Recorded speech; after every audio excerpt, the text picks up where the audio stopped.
You are listening to a Slaffterhouse production.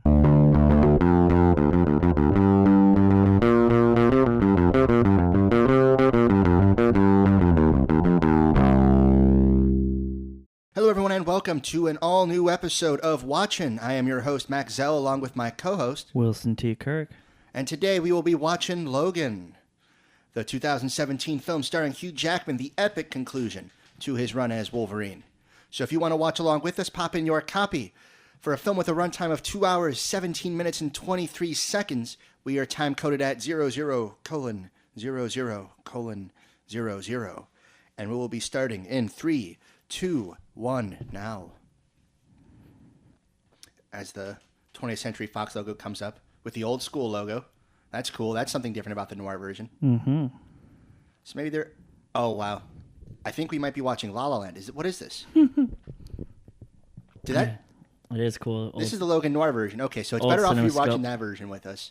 Because the openings are totally along the lines of an old school black and white film. They just have the old school logos for Fox and CinemaScope. CinemaScope? Yeah, CinemaScope. I guess TSG didn't have one. I love the... You know, Marvel, obviously now for over 15 years, has been doing these comic book, flip book logos. And I really dig the ones they do for X-Men because they actually show X-Men characters. Mm-hmm. I think the Spider-Man one's just generic action. And then the Marvel, cinematic universe proper, just nowadays are super, super long. Like a minute straight of just like the Scarlet Witch. And it's like, who cares? I just want to watch the movie. So at least with Logan, it actually kind of helps the nostalgia because that's actually a subplot in this story, the whole comic book aspect of the X-Men. Their history to see Cyclops and Jean and all that as comic books. That's pretty cool. Yeah. And now we see the titular character, Logan, lying in the back of his limo, a little wasted. And I don't know about you, but this is probably one of my favorite opening scenes in a comic book movie ever. It is really cool. Just stumbling. You don't know if he's drunk or hurt at this point. Like, obviously you think he's drunk because of the bottle and whatnot. Yeah, but... And obviously he is a little drunk. He's looking a little bit more ragged since last time we saw him. His hair's all messed up, and he's got a full beard here as opposed to just the famous mutton chops. And in any other superhero film, when our hero faces off with, like, your stereotypical cholo gangster types, you're like, ugh, we just skip this scene, we know how it's going to end. And one of the big criticisms of Wolverine in his previous solo outings, especially from, like, Roger Ebert, for instance, would always criticize these movies because he said, well, if this dude's, invulnerable and can't die, how am I supposed to root for him? How is he the hero? Yeah. And, in this scene, just from the beginning, we're kind of establishing a very different type of stakes to this film. That he isn't healing as quick, that he is not the, Wolverine we know him to be. The claws just aren't coming out. I mean, we're seeing literal and metaphorical impotence here.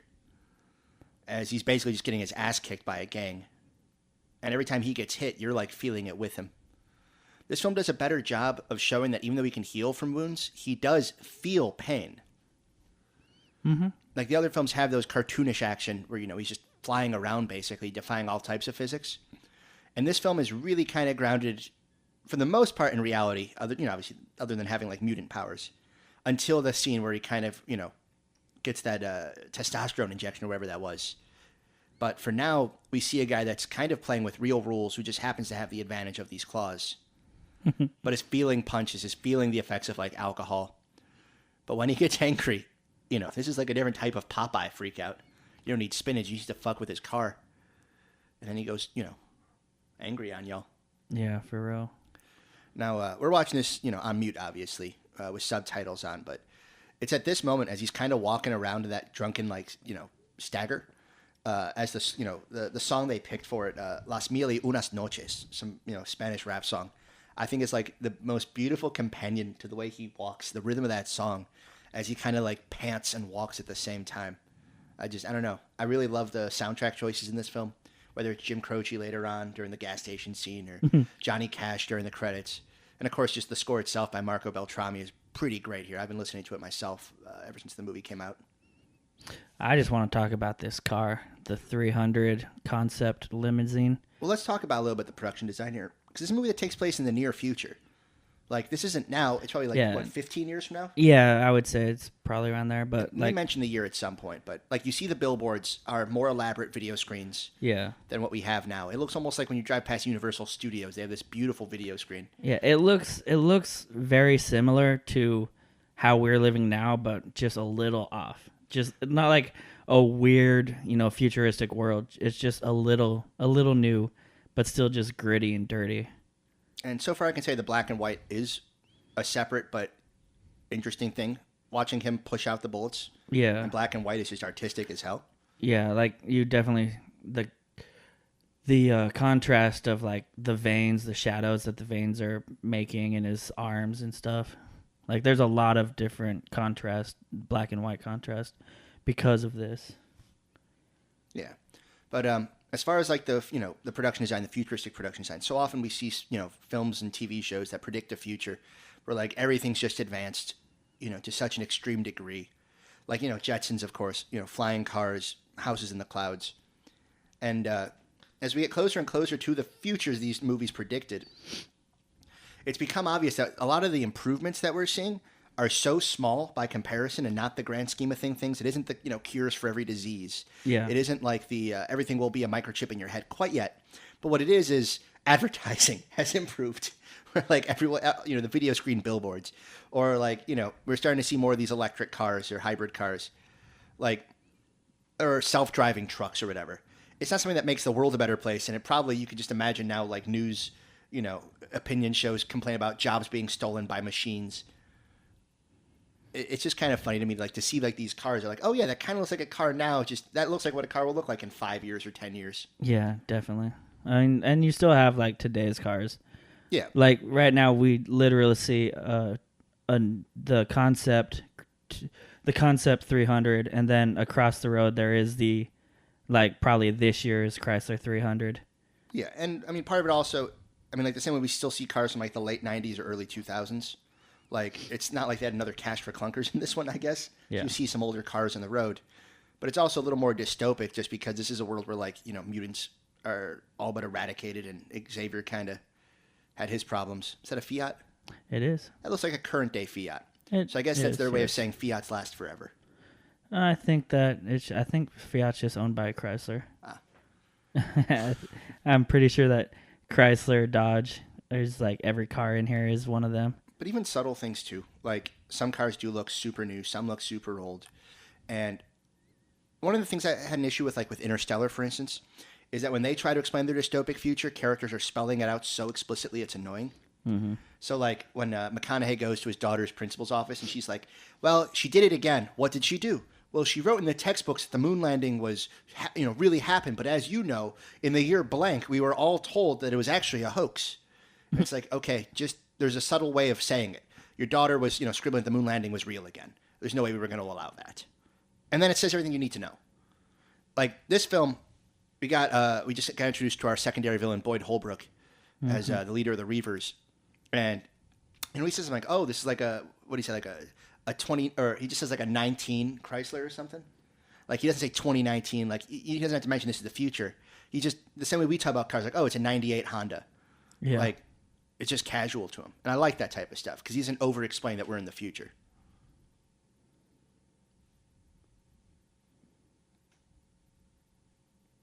So, we're just kind of admiring now Hugh Jackman's hair in this one.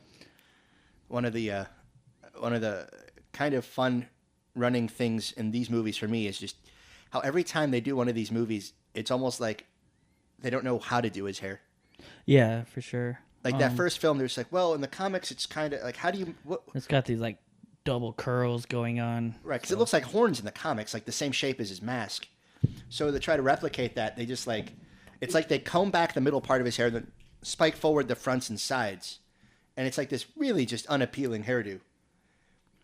And in the second film, it's a little shorter, but, it's just still not quite there. By the third film, I think he looks okay in The Last Stand. Like most stock photos of like typical Wolverine was probably The Last Stand.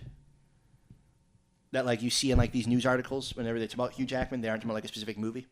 Yeah. It's like, oh, Hugh Jackman is Wolverine. There's just like a casual picture of him in The Last Stand. Usually him in the forest scenes or towards the end when he's fighting Jean Grey.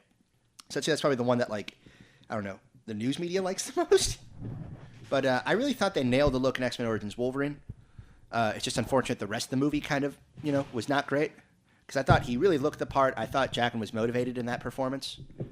And by the time they get to, like, the Wolverine, they're off the rails with the hair. That one in Days of Future Past, I'm not a huge fan of the hairdo there. So this one, I'm kind of cool with. It's just like a typical haircut. They're not trying to make, like, Wolverine, the classic Wolverine look in the comics. Or even the Old Man Logan, that this movie is very loosely based on, where he's basically just completely gray hair by then. This just looks like a normal hairdo that a guy like that would have with the gray streaks. And I think Wilson is having a wrestling match with his microphone stand. Yeah, it's not working. Well, that's unfortunate. As we see Logan arrive at his compound in Mexico. No entrar. This film does something pretty unique that other X-Men films don't, which is ironic because the X-Men films are all about, supposed diversity and the, just the multiculturalism metaphors. Of course, X-Men films should get a lot of criticism because there's so little actual physical diversity in the cast. But, this film actually goes across a border. We see, what Mexico would look like in a world where there's mutants. We see what, like, the Pacific Northwest would look like. We see what, like, where do they go? Was it Nebraska or something? Is that Lincoln where the casino is? Something like that? Yeah, something like that. Where it's somewhere like you in see Midwest. parts of this world other than, like, New York City. Or, like, I guess San Francisco, kind of. You see small town America. You see how they would react to this type of Yeah. world. And that's cool. And that's a small town, but you're also seeing Mexico here. Yeah, well, yeah. But... And that's a little more globe-trotty than the other X-Men films have been, other than, like, the Wolverine. And I guess X-Men Origins, but we really want to forget about that one. Yeah, it's dumb. The Wolverine is a film that I think is much better than people are saying now. I thought it got pretty good reception in its time a couple years back, but people just want to hate on it now. I think that's a film that was really hurt by studio notes. Its tacked on fourth and maybe even fifth act just feel very superfluous. It's building up to a pretty intimate encounter between Wolverine and Mariko's father. Mm-hmm. And after he, kicks his ass, there's the whole thing of, well, you got to go to the castle on the hill now and fight Mariko's, grandfather. Yeah. You had that whole thing of, well, you had this great logical conclusion of him fighting this man, for that man's daughter's honor, right? And then he kills him and then goes on to fight the grandfather for his granddaughter's honor. It's like, it's just a little repetitive at that point, and it's just a much less compelling fight scene because it's just the Silver Samurai thing with the absolutely predictable reveal of it being the grandfather. Yeah. You have that Viper character, which feels like a studio note of, we need someone that looks like Jennifer Lawrence in this super Asian movie. People think X-Men films have beautiful blonde women now. And I'm almost sure that woman's dubbed the entire time. I don't think she's saying any of that. I don't think she speaks English. Yeah, I think that's just some Russian chick. I don't know. Svetlana or something. Yeah. But now we're being introduced to a different type of Xavier than we're used to. Played by the great Patrick Stewart. Yeah, just a decrepit old man. And in black and white, Stewart is haunting. He looks like a ghost. Like, the way his hair reflects in the black and white. Yeah. Because, like, in color, you see, like, his skin underneath. He looks enough like Xavier. But here, that white stuff, that white hair, whatever's left of it, oof, it's ghostly. And we're getting to see that Xavier's having these little seizures that are just, causing havoc around him. And it's not just, for a one-time little sequence here. This comes back over and over again. And it's revealed that, like, this type of side effects that he's having are kind of, what led to them being in this position in the first place. Yeah, that's why he has to hide them out in the middle of nowhere. Yeah. I mean, this movie has a lot of thematic through lines, and I think they're all paid off pretty beautifully. I think this is just a movie that's not concerned with the previous films in the series. Like, obviously, James Mangold, director of this one, also did The Wolverine. But this is not a film that really pays much attention to, like, X-Men Origins. It really doesn't mention much about The Wolverine. Yeah. It seems to be a world where, like, X-Men 1 and 2 happened. Yeah. And maybe nothing else between that and now. Because it doesn't acknowledge Xavier's death from X-Men 3. They really don't acknowledge, like, any other X-Men by name other than just the generic, the X-Men. They mention the other X-Men. Mm-hmm. They mention the fact they met in New York. or the Statue of Liberty thing, at least, like from the first movie. Yeah, they make some references to the original trilogy. But more specifically, Bryan Singer's first two of those trilogy. Yeah. And really less of the second one, other than the Alkali Lake thing, which is, mentioned in the first one, but really, the second one is the one about Weapon X. So that when the villains are like the last remaining, strands from that, I don't even know what to call it, like that tree that is Weapon X.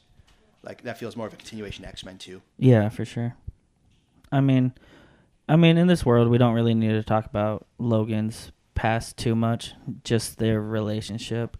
Like, they only really need to set up, like, why is Logan taking care of this old man? Yeah, I mean, there's literally no mention of, like, Magneto in this film or any of the other real kind of adventures they've had. Yeah. They just make enough of a case to, like, okay, so this is why he's helping him, even though he's obviously causing so much issue for him.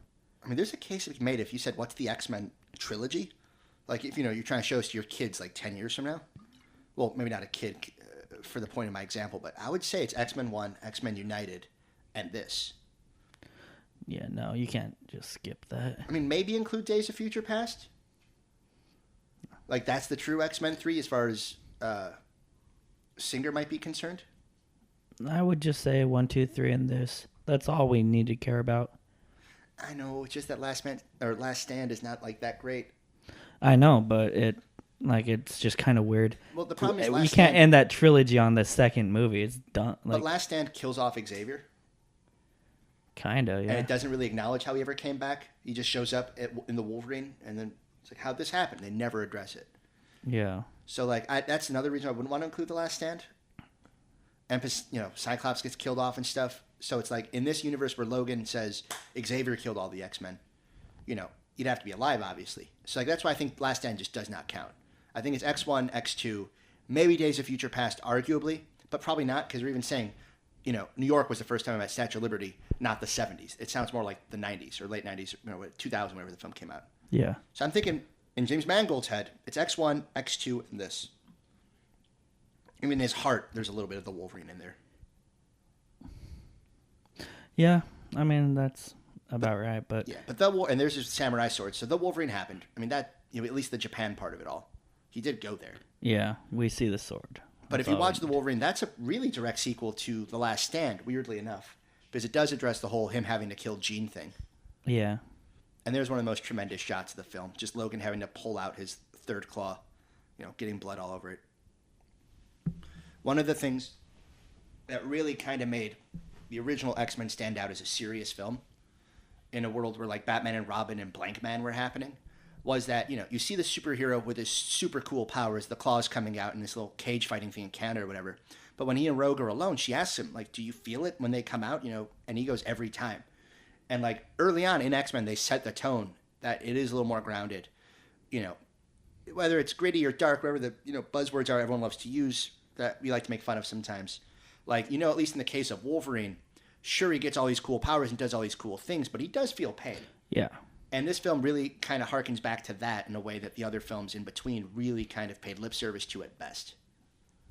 So it's kind of cool for this movie to take the character seriously. And there's a difference between making a serious movie and taking a character seriously. Verisimilitude, as Richard Donner would say.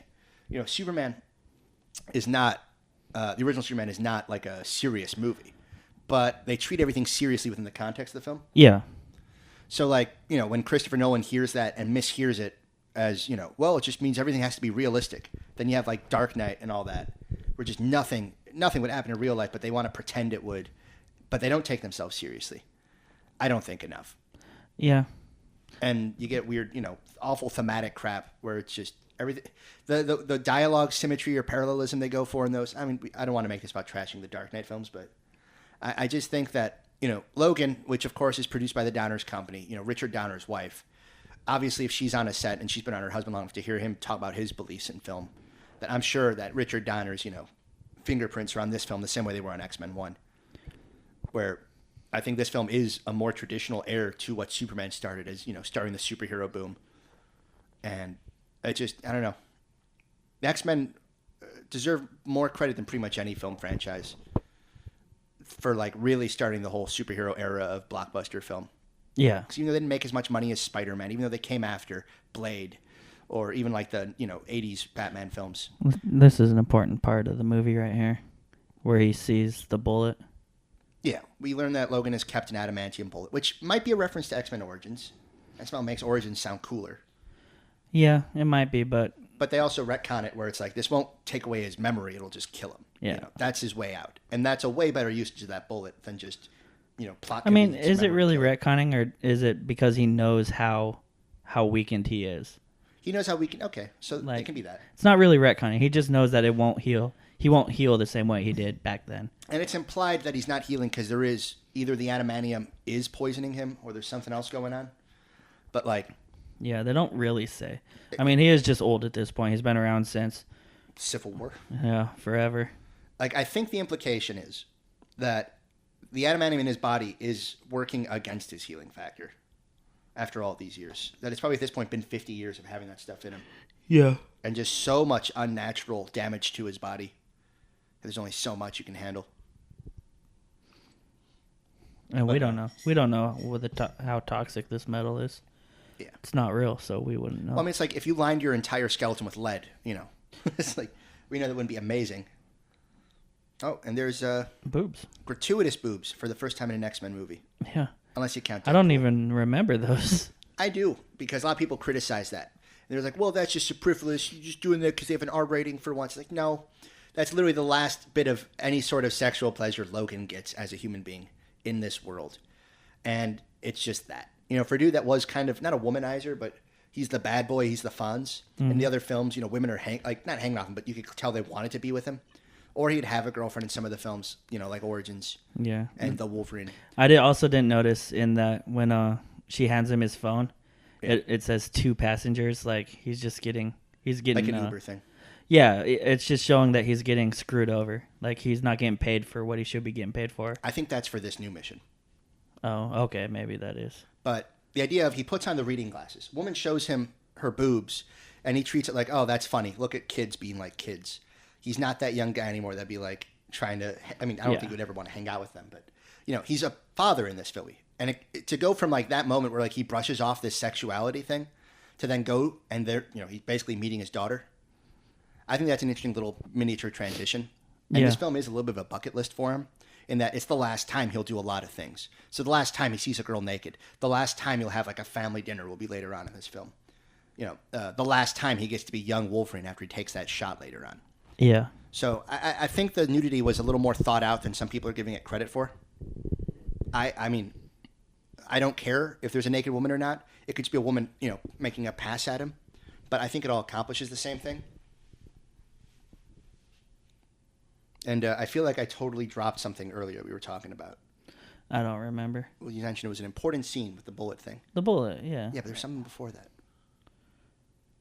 Oh. All I know is we're starting to really kind of see Daphne Keane. We're starting to realize that this will be a silent performance for the most part. And I don't know about you, whoever's listening to this, but in our screening, when we saw this movie for the first time, the hardest laugh of the film was Hugh Jackman telling off this overweight motel manager by talking about her fat ass. Yeah. Boy, people loved watching Logan put her in her place. Yeah. And being verbally abusive. Like, what are you doing? Yeah.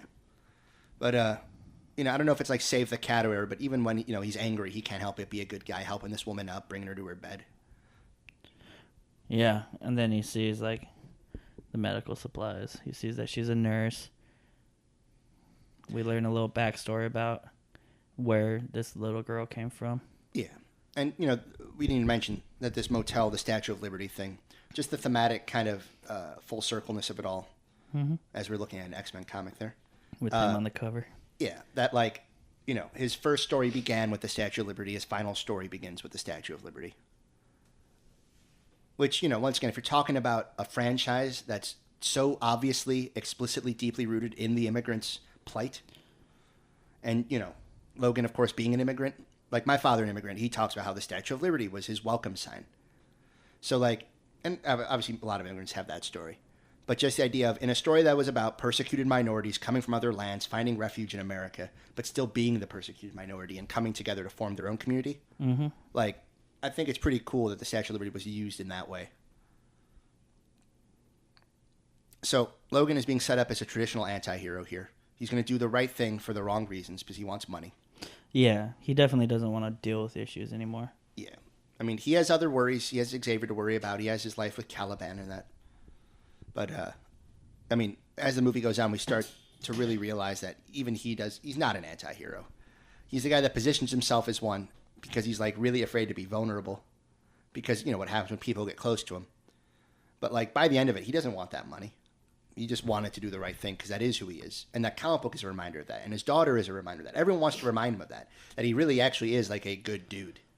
And he can give himself a cool nickname, and he can have, you know, a snarled face, and he can kill everyone he wants to kill. He doesn't change the fact that he only kills for the right reasons. Yeah. You know, he's killing dudes with guns trying to kill children for being different. Yeah, he could be the gritty Wolverine that he is. Yeah. Because of the world they set up. I mean, this is a bleak, dark movie, but it's also super optimistic. And it's about a guy that no matter what circumstance you put him in is going to do the right thing. And I don't know about you, but that makes me smile thinking about it. And we should mention Stephen Merchant as Caliban here, the mutant who can, like, track other mutants. Yeah, I guess that's his power. They don't really use his powers at all. Yeah. I mean, it's a character that appeared, like, a year and a half earlier, or maybe just a year earlier in X-Men Apocalypse, played by a different actor, obviously decades earlier. I don't know if they're really even acknowledging X-Men Apocalypse in this movie's world, but the Caliban character is an interesting concept alone, so I could see why they'd want to use him here. If there's any character that's underserved, it might be Caliban, just because Merchant is so fun as a character. Yeah. But he does get plenty of screen time, and I guess it's about priorities. He's not, you know, his movie isn't called Caliban. But, like, Stephen Merchant has just been killing it lately in little supporting spots. You know, even a little film like Table 19, which Wilson and I saw and enjoyed. Yeah, that movie is amazing. And Merchant's the absolute show stealer. You know, you really start to get the impression, the same way like you start to see Neil Brennan, like in a post Dave Chappelle era, and you're like, oh, this guy's like pretty great. You kind of see just how important he clearly was to Chappelle. Yeah. Like the same way Merchant must have been to The Office. You just see him everywhere like, oh, this guy's like really good. And he's probably the reason why The Office wasn't just a bunch of atheist jokes. Thank God for the Stephen Merchant. Yeah. I mean, this dude's just totally covered up in clothing, and below that is just covered up in makeup. But his personality still shines through. I mean, he's such a unique personality as a comedic actor, and obviously as a writer and creative, that even just body language, the way he just slowly turns. Mm-hmm. Like, you don't even see his face, but you know exactly what he's thinking. The way he kind of hobbles over. It's more cautious. But, as he kind of examines the little, what is that? That's a bouncy ball, right? Bouncy ball, yeah. She was playing with it. Yeah. Oh, it smells like mutant. See, that's the only time that we like go, okay. Well, he looks like a truffle horse or pig or something. What do you call it? Truffle pig? Dog? Pig, What do you use to hunt truffle? Pigs. Pigs. Yeah, you can tell how worldly I am, right? Yeah. Yeah, that's the only like hint that he even has a power. Like, I figured he was just like a vampire like character. Like I have no idea. He looks like it. Pale dude, can't be out in the sun. Yeah, that's what I thought. It was like a unique take on like a vampire, like mutants. Like, well, and there are vampires and shit in the X-Men just because it's Marvel Universe. It isn't just mutants. Yeah, but so they've mixed it up. You know, I think Wolverine's mixed up with Blade and stuff. They probably hunted vampires with it. Probably at some point. I think Boyd Holbrook, who I mistakenly thought was related to Hal Holbrook for like years. Yeah. He's a really fun younger What actor. else is he in? Because I don't really know. He's great in Gone Girl. Okay. And he's about to be the lead of the new Predator reboot that Shane Black's doing. Oh, yeah, you're right. I think this dude's going to blow up. I don't think he'll ever be like matinee, or not matinee, but marquee idol or anything. But I think the roles he'll turn up in will just continue to be really fun. Yeah. I think he's on a pretty good trajectory when it comes to these action roles, especially. It's a character that is very... if there's any thinly written character in this movie, it's probably him and his boss, played by Richard E. Grant. But they're also like the least important characters. Ultimately, it's an internal conflict, not an external one. Yeah, he's just there to cause an issue that makes him take the professor with him. He's an obstacle. Yeah. And as far as obstacles go, he's Boyd a great Holbrook one. elevates the material. Yeah. And it's fun to watch him play what's essentially a fan of Logan. Because he's talking about how, I've read about you, I've heard about you in the news, I grew up hearing the stories everyone has in this point.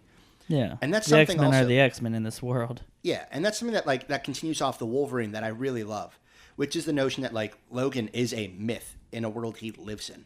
Yeah. And the reality of and Holbrook's character mentions it earlier, where it's we heard about some dude that cut off a bunch of cholos' arms or whatever, and it's but I heard he was slow and unresponsive, and it's like it doesn't sound like the Wolverine we know.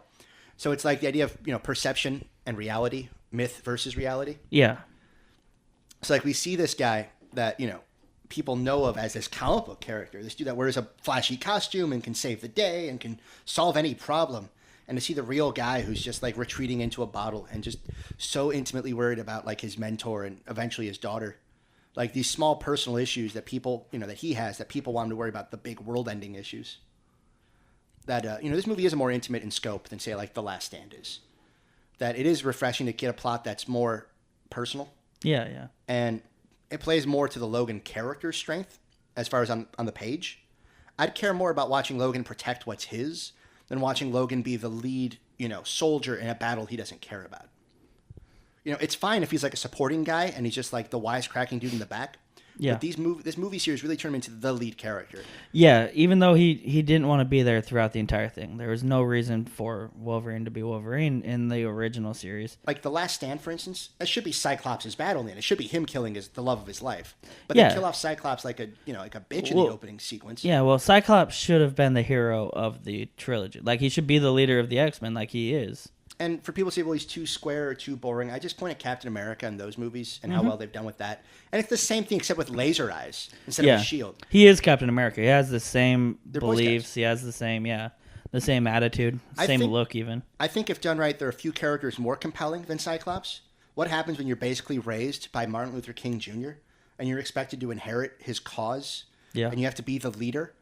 But you can't even like walk outside without wearing like, special glasses. If you take them, you can't even look someone in the eyes without like killing them basically. Yeah. Like there's so many responsibilities. The idea of like your girlfriend can read your mind. Like there's just so many little things about that Cyclops character, which is fun. The fact that his girlfriend gets possessed by a demonic force. There's just so many things there that the movie's really early on. I don't know. I think like the rumored story was like the head of Fox at the time. Oh my God, what's his name? The guy everyone hates. Oh, he's head of Sony now. No idea. I'll remember it in a sec. But like, was like, I don't know if it was him or someone else was like staring at their kid with X-Men toys, and like the kid threw down the Cyclops one and said Wolverine's the cool one, and that was like the edict for all the films. Cyclops is such a nothing character in these movies, and Apocalypse went a little distance in trying to repair that image, but I do think. Going forward, because you're not going to find someone with Hugh Jackman's charisma to play that character, to play Wolverine. When you're ready for a hard reboot of X-Men, Cyclops needs to be the lead and make Wolverine the breakout cool character on the side. I mean, just make him the Wolverine should be Fonz. Yeah, the Fonz with like kind of a comic relief-esque character that like he still comes in and saves the day when he needs to. He can be the badass, but I mean, you can't have him undermine every other character the way he did in that early, that first trilogy. Yeah, like he should come in and he should have his banter with Cyclops. Like, I think we should do it this way because I'm, gruff and rough and I fought people in Canada. But maybe not as well worded as that because Wilson's a poet and his rates are pretty high when you want to hire him as a writer. Yeah, and but like just he's supposed to be the counterbalance. The one that doesn't take things. Too seriously when everyone else is getting like super pretentious. He should cut the air out of the room then, not cut the air out of the story. And it comes from him. Like like until this point, he can't die. Like he's a Superman character. I think this is a better portrayal of Superman than anything DC's done in 30 years. Yeah, for sure. I mean, because especially in this, because he is a legend in this world at this point. Like he's a myth, just like Superman. Like, people know he's around, but, like, where is he? Yeah. And that's also part of it. It's like a combination of Batman and Superman. Yeah. I don't know. Point is, the way the Wolverine, his love interest movie is like, my grandfather told me stories of you growing up. Like, that she, like, literally met her actual hero. I love that. So, like, for this movie to really continue on that, like, I want to remember the name of that guy from Fox. The point is, that's a dude that, like, said, no costumes. They must wear leather because it looked cool in The Matrix. And, like, this is a movie that basically tells you the answers were in the comics all along. Like, literally, that's, like, how they solve problems in this movie. It's like, read the comics. It tells you where to go. And it's, like, to find their answers there. Like, it's too late now to put them in the costume. Like, in a way that doesn't feel just cheesy or weird. Mm-hmm. Like, you couldn't just put him in it for his final battle. And even Old Man Logan, the story in the comics, does not use the costume. But, like, to show that the costume exists in this world, or maybe that he did try wearing it once and it was just like aborted because Logan said that's just not how the world works. Logan is almost the voice of that Fox dude, and this movie itself is telling him, no, you can find the light. It's not about the dark grittiness. It's about, doing the right thing to have the best future. Yeah. I mean, I really love the character arcs in this movie. These soldiers, the Reavers, are they something in the comics? They are. They're a little bit different, but the way they're portrayed here, I think, is pretty fun. They're just like a generic army force. Yeah, I like it. They're like a special force mercenary team, like a Blackwater type thing. Probably. Yeah, but like with cyborg enhancements. And you know that, yeah, they all have like a cyborg enhancement, and you know like there's a past to all of them. Obviously, they're all military at some point. You see the tattoos, and you definitely know that they are like a military, or at least a former military group. Yeah. I just picture the Navy SEALs going bad, and that's who these guys are. Like after the Navy SEALs end up in the hospital with like missing arms, they're like, "We'll give you an arm if you do this," and then we have this team. And that's something also like we're seeing in real life. These videos, that go viral on Facebook of like soldiers that come home wounded, and they get these, really great, what do you call it? Like prosthetics. Yeah. So like that in the near future that they have these, what do you call them? Oh my gosh, I'm totally losing my train of thought. Arms? Robotics? Yeah, well, they have these cybernetic implants and stuff where it's like, obviously not all soldiers are like bad people, and it's not even, it's debatable if they're even bad people here. They're pretty much for hire doing what they think they're is doing the right their thing. job. They're doing their job. And it's treated a little bit differently than like, say, Batman v Superman, where Batman just kills all of them without finding out first, like, whether or not they're okay people. He just knows they work for Luthor before he kills all of them. In this one, the implication is they all know they're willingly tracking down mutants and stuff. They know that there's, this is dangerous. Yeah. And at least in Logan's sake, it's not like it'll be like, you're not questioning his conscience. Yeah. Because these are all people wanting to hunt down a child at this point. Can we talk about this? Yes. And how the reveal of she just literally throws this big man's head on the ground. Just this little, like, innocent-looking girl throws this ogre-esque man's head on the ground. This is a great sequence in general. Just a reveal of just how powerful Daphne Keene's X-23 is, Laura. Yeah. And, I mean, obviously, if there's like a breakout character in this film, it's her. And I think she's a real discovery in this. Really emotive with her eyes. Just an interesting little girl. She has a great look. Like, she looks kind of like Hugh Jackman. Like, if Hugh Jackman was a little girl. Like, she has kind of that face. She's obviously great at fighting, as we see from this scene. Like, she's great at choreography, taking cues. I think she has a future in a way that I have not, sometimes you see like a performance from someone that you don't really know. Yeah. And you can like call it like, oh, that person has a future. And I think not since like Chloe Grace Moretz in like Kick-Ass. Yeah. And before that, I mean, Natalie Portman in The Professional is probably the most obvious case. Yeah. Where it's like, oh, this little girl has a future. I think Daphne Keene, maybe not the next 3 years, but like 5 to 10 years from now, will be in insanely good movies, doing insanely good work. And will probably wind up, some sort of award winner in her time. Like, I mean, I guess Haley Steinfeld in True Grit, but she's not doing the action stuff. Not yet. Not yet. Yeah. Now she's a pop star. She'll do some action stuff. Well, she's a pop star, but she's also, like, she's been in some pretty good comedic performances. Like, she was great in Edge of 17. Yeah. Now, obviously, this girl can speak English, Daphne Keene, but I think she's Spanish, like Spain-born. And I think her parents are both actors. I mean, she has a good pedigree. And, oh, yeah. I just love watching angry, belligerent Logan just attacking. Yeah. There's no technique to his fighting. It's almost like a haymaker type of boxing type of thing. Yeah, there's not much technique. He's just angry man. And it's also different because, I mean, we're used to like that weird almost ballet type fighting he would do in those early films. Like X2, the most violent sequence we had in an X-Men film until like the Wolverine. It's just wire foo. And he's just being thrown places. Yeah. And here, like, we're literally seeing him limp as he runs to his next people to kill. And it's almost like as he's running, he's just like sticking his arm out, hoping it hits somebody. There's so much less technique. It's just so angry. He's old. He can't deal with that. Yeah. He can't deal with flips and shit no more. But, I mean, it doesn't feel like someone that's been, like, highly trained or choreographed. It just feels like a dude who has claws, like, just flailing.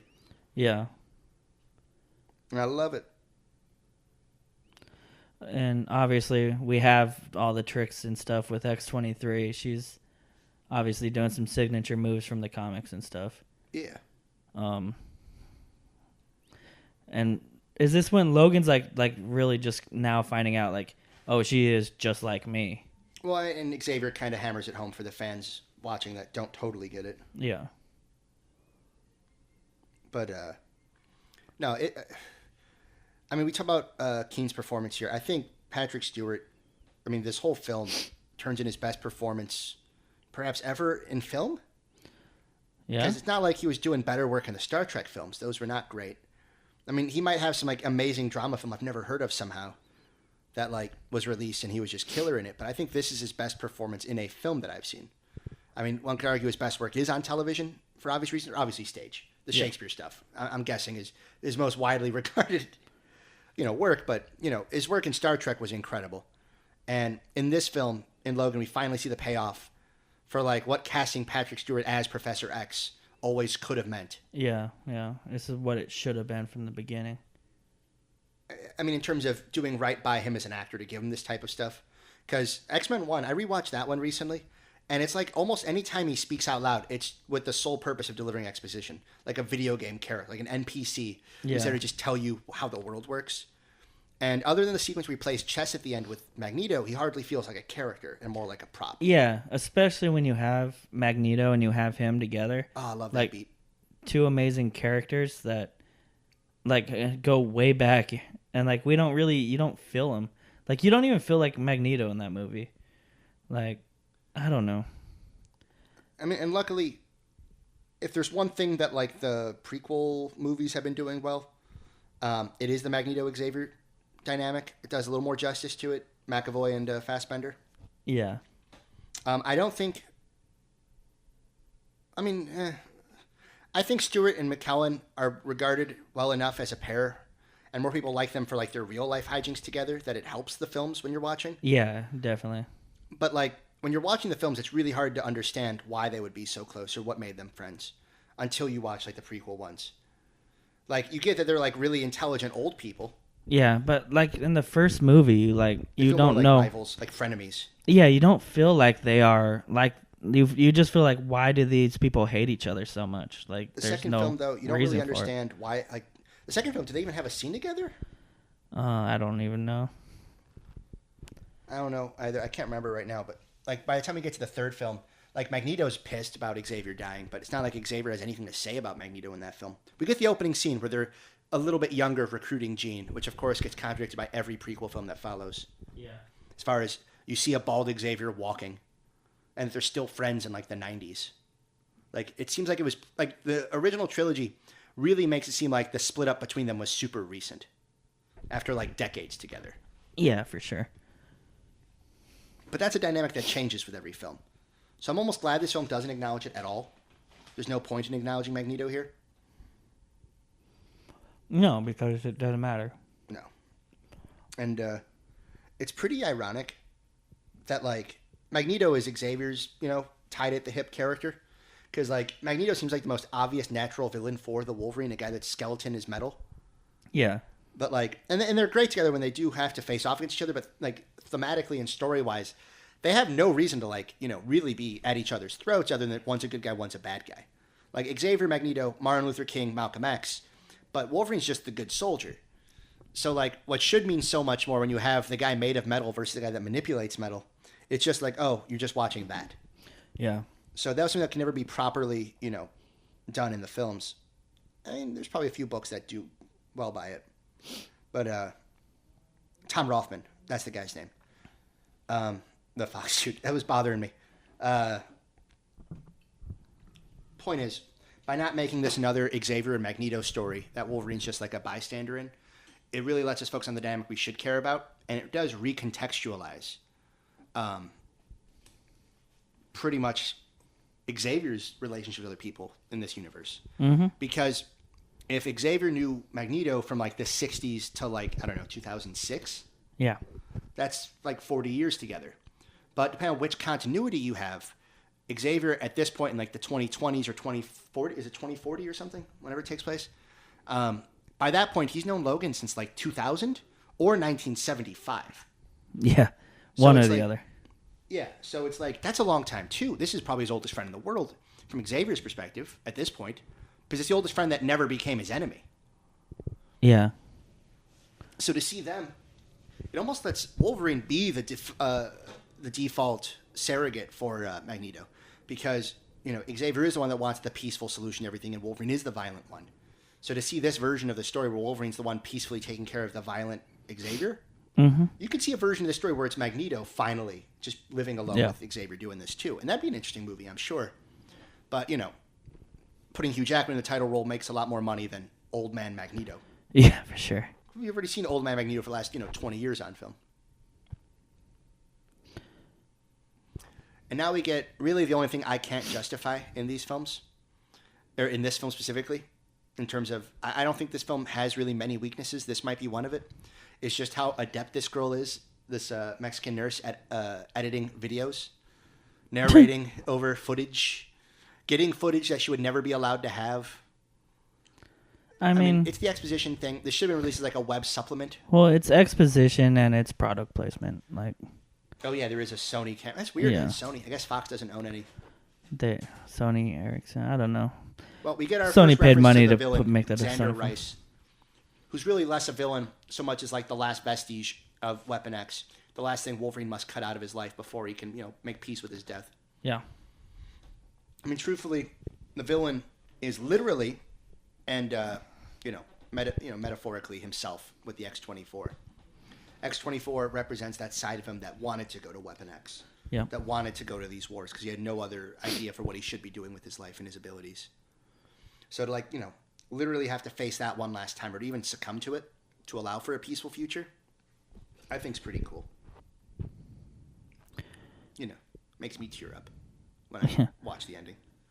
And now we get, this movie's underrated for its comedy when you see stuff like Laura sitting on that rocking horse. Yeah, but that also, it's this girl that obviously has no chance at a real childhood, but she's trying to, she wants to be a kid. And it's more than just a funny visual. It's like showing okay, so she is a kid, even though she's literally just a murder machine. Well, on that bucket list, thing we were talking about earlier, it's funny to see this little girl on that thing in the middle of all this darkness, but it's also that's the first time she's ever done that. Yeah. And it's obviously the only time, not to mention last time, that Logan will put money into the machine so that his daughter can have fun. Yeah. That's that's part of being a dad. This whole, this movie's like the last week in the life of a man who never got to have certain things. Like Miss Peregrine Lives for a Day, whatever that movie was called. Pettigrew? I don't know. The one with I don't know what that movie's about. All I know is when I heard Lives for a Day, I thought the movie was about someone that magically shows up as a 40-year-old, lives one day and dies like Frosty the Snowman.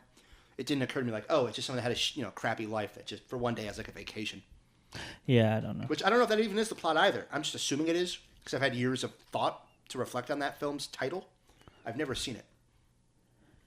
Yeah, this is the first time where we see this is when Professor X just spells out hey, it's your daughter. And then Logan doesn't want to deal with that. I love how trashed that limo window is. Yeah. But you just see Laura, she's about to destroy that machine. No. And that's things you see in real life too, just dads having to say, no, that's not how we behave. Of course, as she starts robbing that gas station later on. The William Tell overture playing, by the way, while she's on the horse, made me so happy in the theater. Yeah, it's pretty cool. Now, can we take a second to talk about two different things? As we look at this thing, we see Xavier on the potty. Mm-hmm. We also see that Hypno sticker. But the Hypno thing, the movie has such a weird, subtle explanation for why the world is what it is now. Yeah. And why mutants are almost chemically castrated. But because everyone's drinking these energy drinks. They talk about when they go to the farm later. She just grabbed a Hypno. When you ask about why there's no more mutants left, and you hear about how the water is, controlled by big corporations. Yes. And it's the same corporations that go down to Mexico and experiment on people. I mean, you see this Hypno logo everywhere. They never really go too far into it, but it's pretty explicitly clear. Like corn syrup is like tainted with this stuff, and corn syrup's in everything, and I guess the water also has it. So it's like mutants are just not procreating anymore because they're being like neutered. Yeah. And as far as putting Xavier on the potty, here's the trailer scene, by the way. Just, guy looks like Aaron Taylor Johnson with a dumb mullet, getting his ass handed to him by X-23. No, not okay. I love that. But Xavier on the potty. If you've ever been in a caretaking situation or witnessed one, something this film does excruciatingly accurately is depict what that's like. We see Logan grab his final cigar. Once again, bucket list. Like my uncle is crippled with multiple sclerosis. He's blind as well. And, my entire childhood growing up, I've watched my mom look after him. I've watched my grandmother do it. I had to help, watching nurses do it, where it's like the same little things like picking up Xavier, putting him on the toilet, or making sure he took his pills, things like that. Where not just, younger people who are sick, but also older people, obviously, that have, brain issues. Because it's basically like an analogy for like Alzheimer's or something they're going for here. But like to see that type of loving relationship where like Wolverine is at his, most basic, a caretaker. He takes care of other life. And to see that, defined in all types of ways, not just as a parent, not just as a friend or a father figure in previous movies or like a big brother, but like as a son, it really shows the full gamut of like how responsible a human he is. Yeah, for real. And it's different than like save the cat. He's not climbing a tree to grab a cat. It's just everyday behaviors that people have the choices to be that way or not be that way. And it kind of helps, the real life heroes in our world when we see like, oh, like my mom, for instance, dedicated her entire life to looking after like my uncle and my grandmother when she got ill.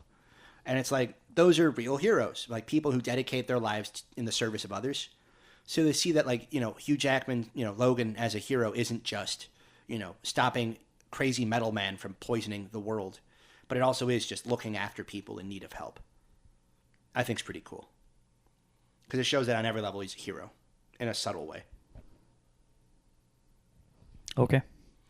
Wilson was nodding because, we're being audio recorded, so that's the best way to communicate. Yep. So we get more of the security camera. No, candid camera. What do you call that? iPhone camera? Sony camera.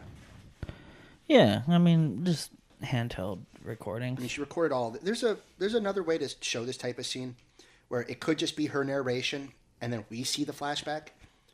But he's looking on the screen and seeing the video footage. Yeah. Which kind of hurts it. I think it makes it feel more real. Like, in this future world, everyone's going to have a phone, and I'm sure that just like today, like, people are talking. Like, and she's saying, like, hey, I'm probably going to die, so you need to know what's happening.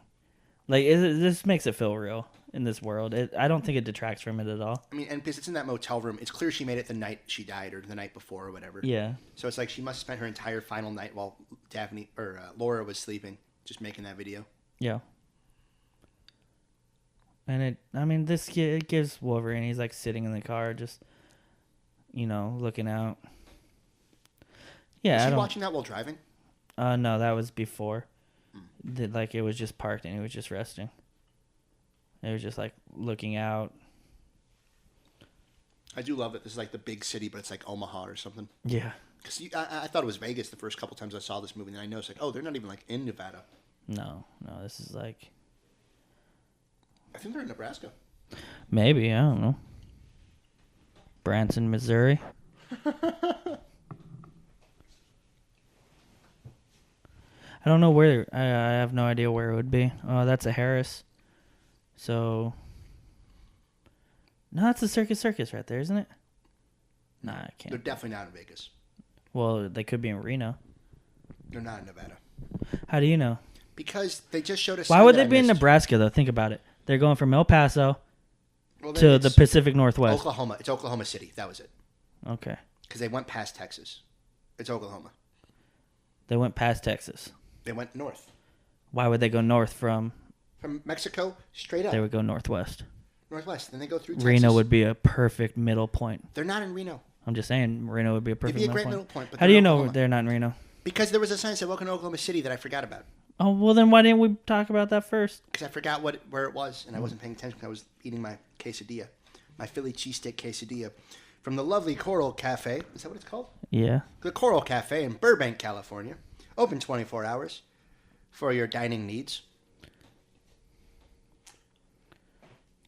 We get the fun homage to Patrick Stewart's love of fedoras here as he takes out the new clothing they bought. We get the all-too-real moment where Daphne or Laura hits every elevator button. Yeah. As kids are wont to do. Kids are dumb. She keeps going back to hit the buttons. Our good friend Ducky of Josh vs. Josh also hits every button. Not because he's trying to have fun, but because he just doesn't know where he has to go. And just hopes that he'll recognize one of the floors when the doors opens. Yep. What movie is this? This is Shane. One of the all-time great films ever made. Top 3 Western as well. That's cool. And this is a film that wears its inspiration on its sleeves. Mangold has talked about that, a little bit of Little Miss Sunshine. There's obviously a lot of like Terminator 2 here. Mm-hmm. Obviously other films too. But the Shane parallels are the only ones that are just explicitly drawn in terms of the hero that, rides off into the sunset, just, in the sad ending. But still, great, beautiful movie with a beautiful ending. I just love, by the way, Laura riding Xavier's wheelchair. Yeah. Just casually using that. I mean, that's what kids would do. I mean, I would probably do it too. When I was your age. Well, I rolled around my uncle's wheelchair. Thy kingdom come, thy will be done. Yeah, this funeral sequence here, obviously Laura listens to it and then recites it at her own father's, funeral later on. Yep. They're setting up a little bit more. He's looking more into this company, Transigen. We're being introduced to the fellow mutants we'll meet later on. Yeah. He's seeing like how deep this really goes and why there's so many of them. 123 months is her That's age. the only reference to X-23 right there. Yeah. Which is fine, because no one's going to call her that. They gave her a humanized name. I'd call her X-23 because Laura's dumb. Like, in Wolverine's case, I don't know, the movies never did, like, the best job of explaining why they had code names. And, of course, these Joe Quesada illustrated X-Men covers that are based on classic X-Men covers from, like, over the decades. Yeah? Yeah. So you get, the beautiful funeral comic, or the one where they're fighting, was it Sauron or whatever? A pterodactyl. It's funny watching a black and white movie on a black and white film. Wait, Shane's not black and white, is it? I don't think so. I don't think it is either. I think it's... I've never seen Shane in black and white before. Thank you, Logan.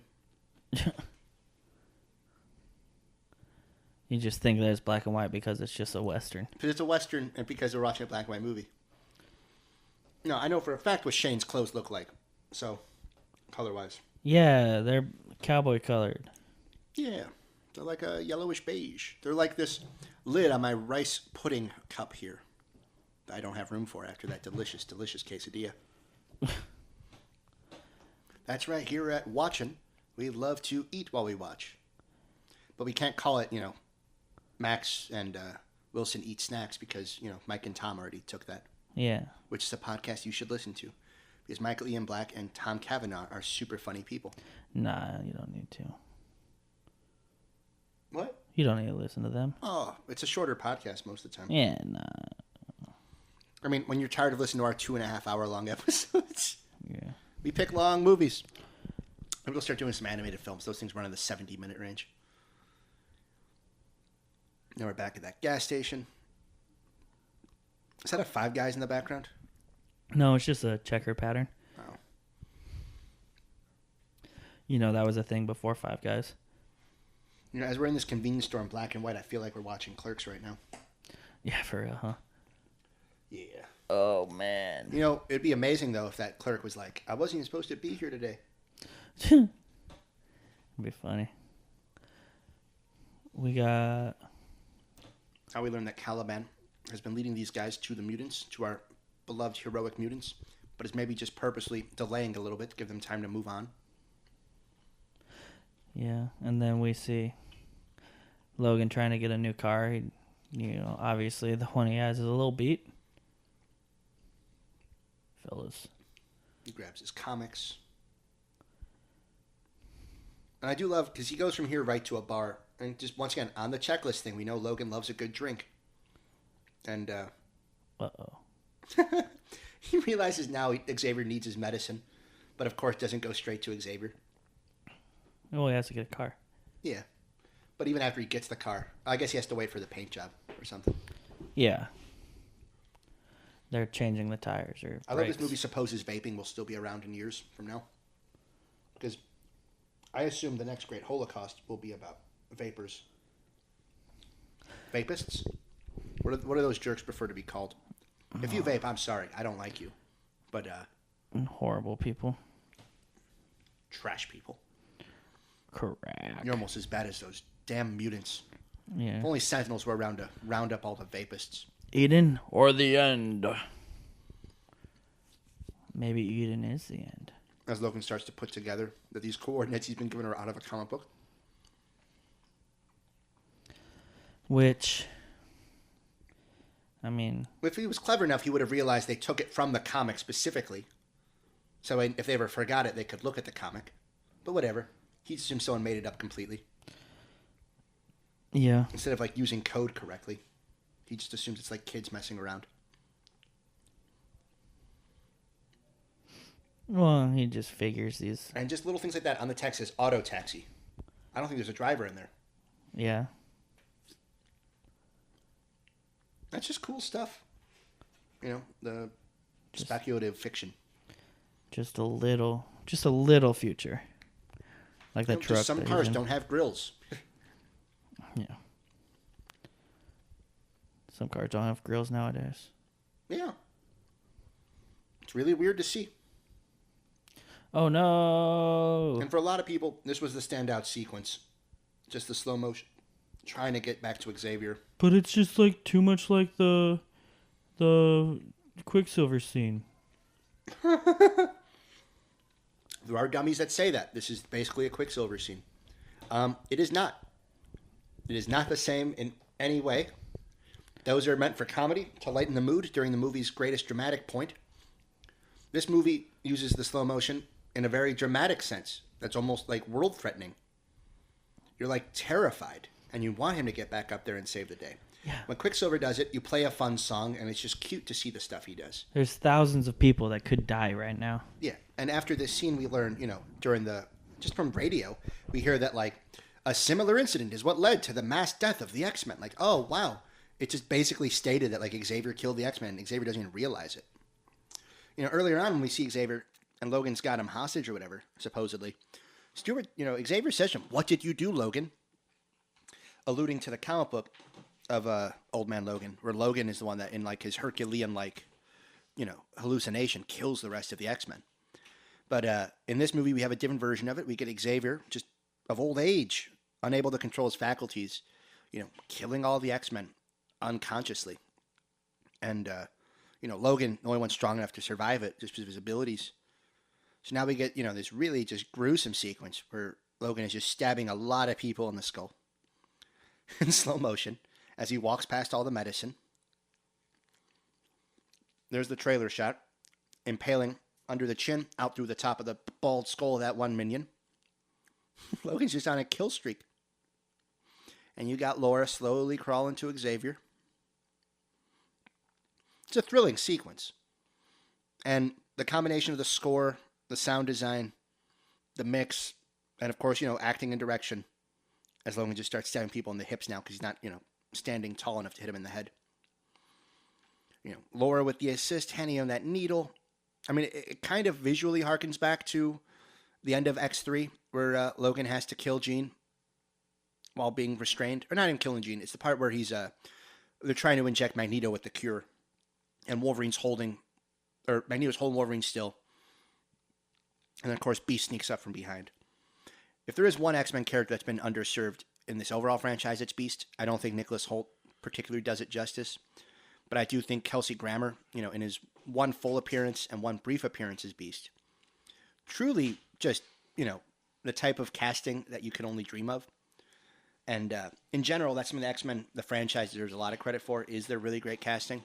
Try to imagine anyone else as Wolverine now, besides Hugh Jackman. Try to imagine anyone else as old Xavier. I mean, there are other bald actors. Ben Kingsley would have probably been great.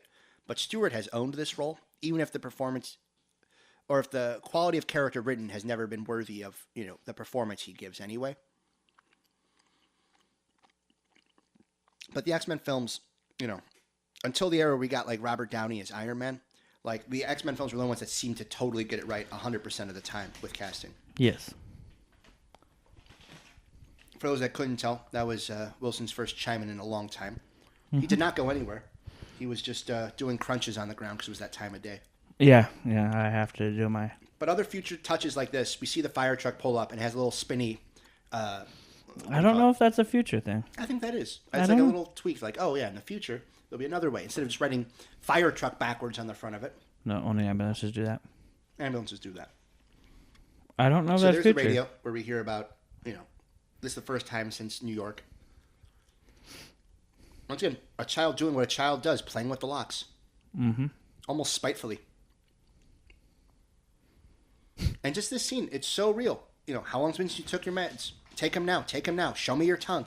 That's so real. And that's, more resonant and perhaps more devastating than like any of the actual violence in this movie. Because that's the everyday crap so many people actually have to deal with. I mean, yeah. All I know is like, one of our guest columns on ofmiceandmax.com where you can read our reviews whenever we get around to writing them. Bron Charlson wrote a piece about how he, had to witness his grandfather being taken care of and how, a lot of the parallels he drew between this film and his life. Mm-hmm. And we get these moments also with Xavier. I think he's half blind. One of his eyes is clearly off. And I guess it was a reference to Hawkeye in the original comic, who was just totally blind as he went on the journey with Wolverine. Yeah? Yeah. But we see these moments where Xavier is lucid and then moments where he's not. And it is a compelling, complex character. And more sympathetic than he is than in the other movies, where he's almost a colder figure. Less fatherly than maybe the producers would have hoped. And I don't think that's the fault of the performance. I just think that's, once again, the writing of those films just didn't really understand what Xavier was as a character. Mm-hmm. See, they're outside Oklahoma City now. Okay. I think Boyd Holbrook's an interesting-looking person because he's in shape, but he has a little gut, like a beer gut. Mm-hmm. He just looks like a good old boy. Yeah, he looks like a normal person that's just in good shape. He looks like someone that's in good shape, but like still has a beer. He's not gonna eat nothing but salamanders. Obviously, by salamanders, I mean salad. And now we get a more formal introduction of Richard E. Grant's Xander Rice character. Yeah, I don't know who this is.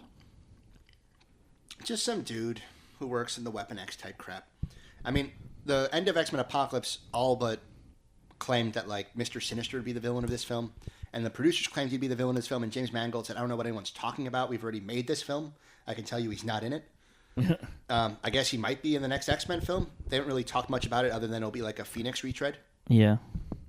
Which I guess is fine because it'll be over 10 years since The Last Stand. It's been 11 years now. So if, it comes out next year or the year after that, that's still, almost 15 years away.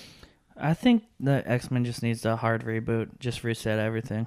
Well, they're taking steps towards it. They've announced a New Mutants, spin-off. Yeah. Which they've said will be a horror film without costumes, which seems to be going right back to the issues that made this series problematic in the first place, which is just actively disrespecting the source material. Yeah. We see these auto trucks, and we start, at this point we think it's just whatever, an issue. Maybe they're coming after Logan or something, or maybe it's just a mechanical error.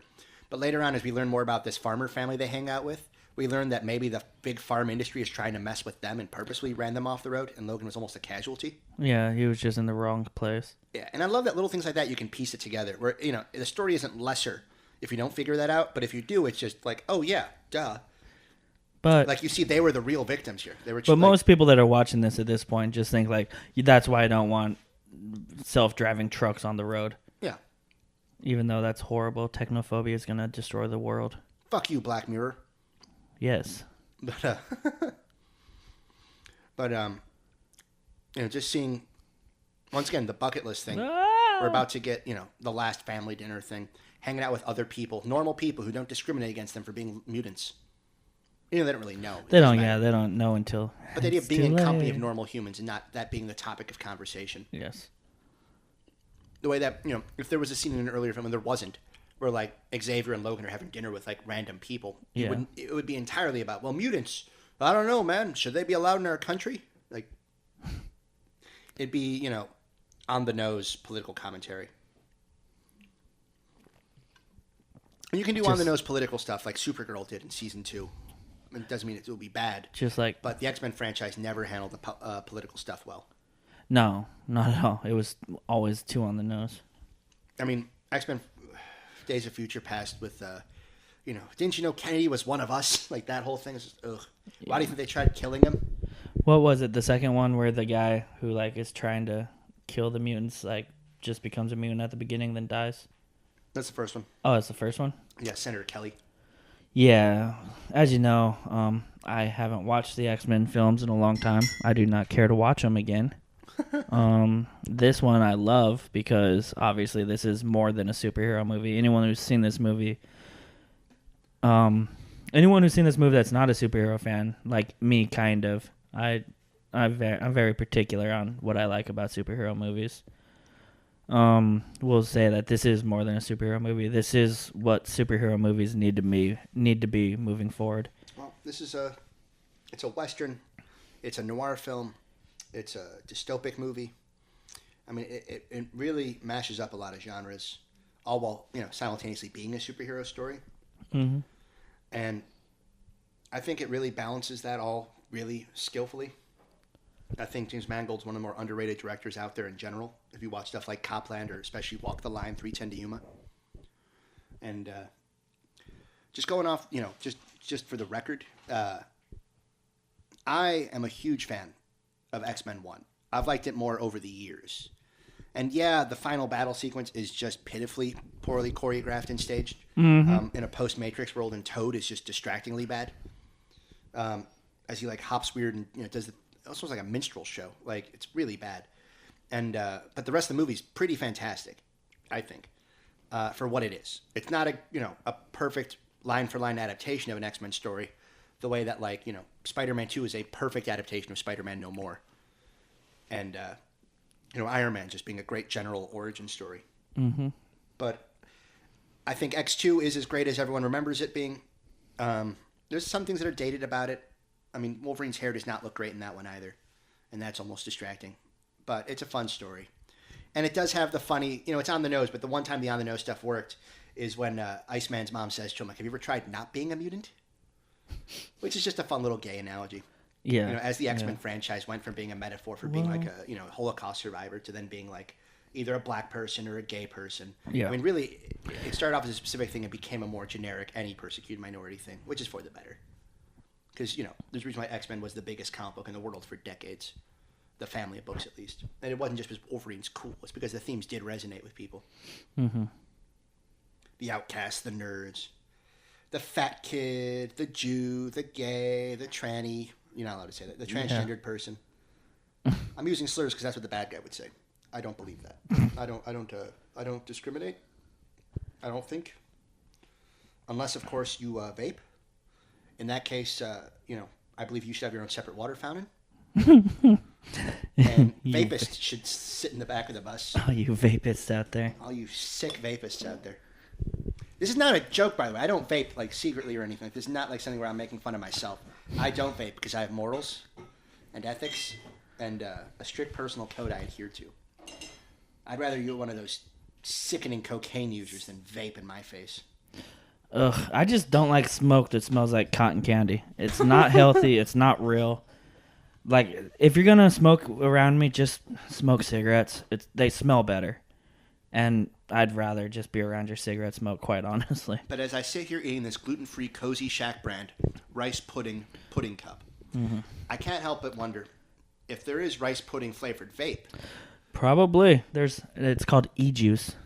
That just sounds gross. I know. It's not good. We just kind of did this whole thing over this whole beautiful moment. Yeah. Of just Logan having a family dinner, Xavier having this family dinner. I mean, possibly for the first time in, ever. Decades for them. Yeah. Probably first time ever when they're in the same room together. I mean, Logan's never had a family. Yeah, you're right. Xavier's lived in a school for the most part. When he was like a teenager living with like Mystique, apparently, thanks to those stupid prequels. Yeah. I mean, Xavier might have had it as a kid, but it's probably been 80 years since he had it. So it's nice. Yeah, and then Laura, obviously not having a family. This is like her first taste of a family. I mean, it's kind of, tragic or poetic or something. That these are two men, the two greatest father figures that anyone that encounters these men will ever meet. Yes. But for whatever reason, never had a stable family, never had like a wife, never had biological kids until this movie. Too busy caring about other people. Too they busy don't caring have about other enough people. time for themselves. And, I guess in Logan's case, especially the women of his life getting taken away from him by, extenuating factors.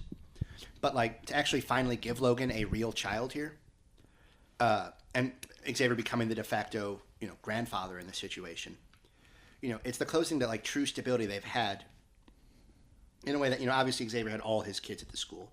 And Logan, in every movie, is given, like, a female sidekick, like a young female sidekick. Just like in the comics. It's a really great dynamic when you put Logan with a little girl. Yeah. Because whether it's the big brother or the cool uncle or just the dad, it's always a really just thoughtful and, emotional dynamic. Mm-hmm. Because he's the cool dad and he seems aloof or emotionally barren, but he isn't. And when a girl wants to, bare her soul to him, he listens. He's the creepy older boyfriend you get that you want to take home to your parents. Yeah, for real. Because he's like 200 years old. Like, even if it's kind of age appropriate, it's never going to be okay. Oh, no. And we get what's unfortunately turns out to be the final, real happy moment these two ever have, Xavier and Logan. As he explains to him, this is what a normal life is like. And Xavier's the one that says, you should take it all in. And I think Logan does.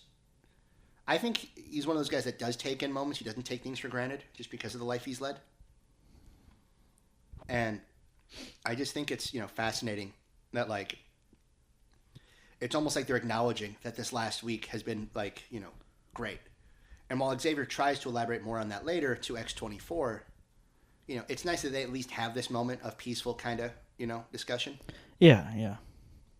Now, of course, Logan makes it evil. Not evil, but just, he taints it by talking about how she's, Laura's a fraud who got it from a comic book. But Xavier points out that what's real for Laura should be real for everyone. And that's all that matters, is that, it's his daughter. Do it for her.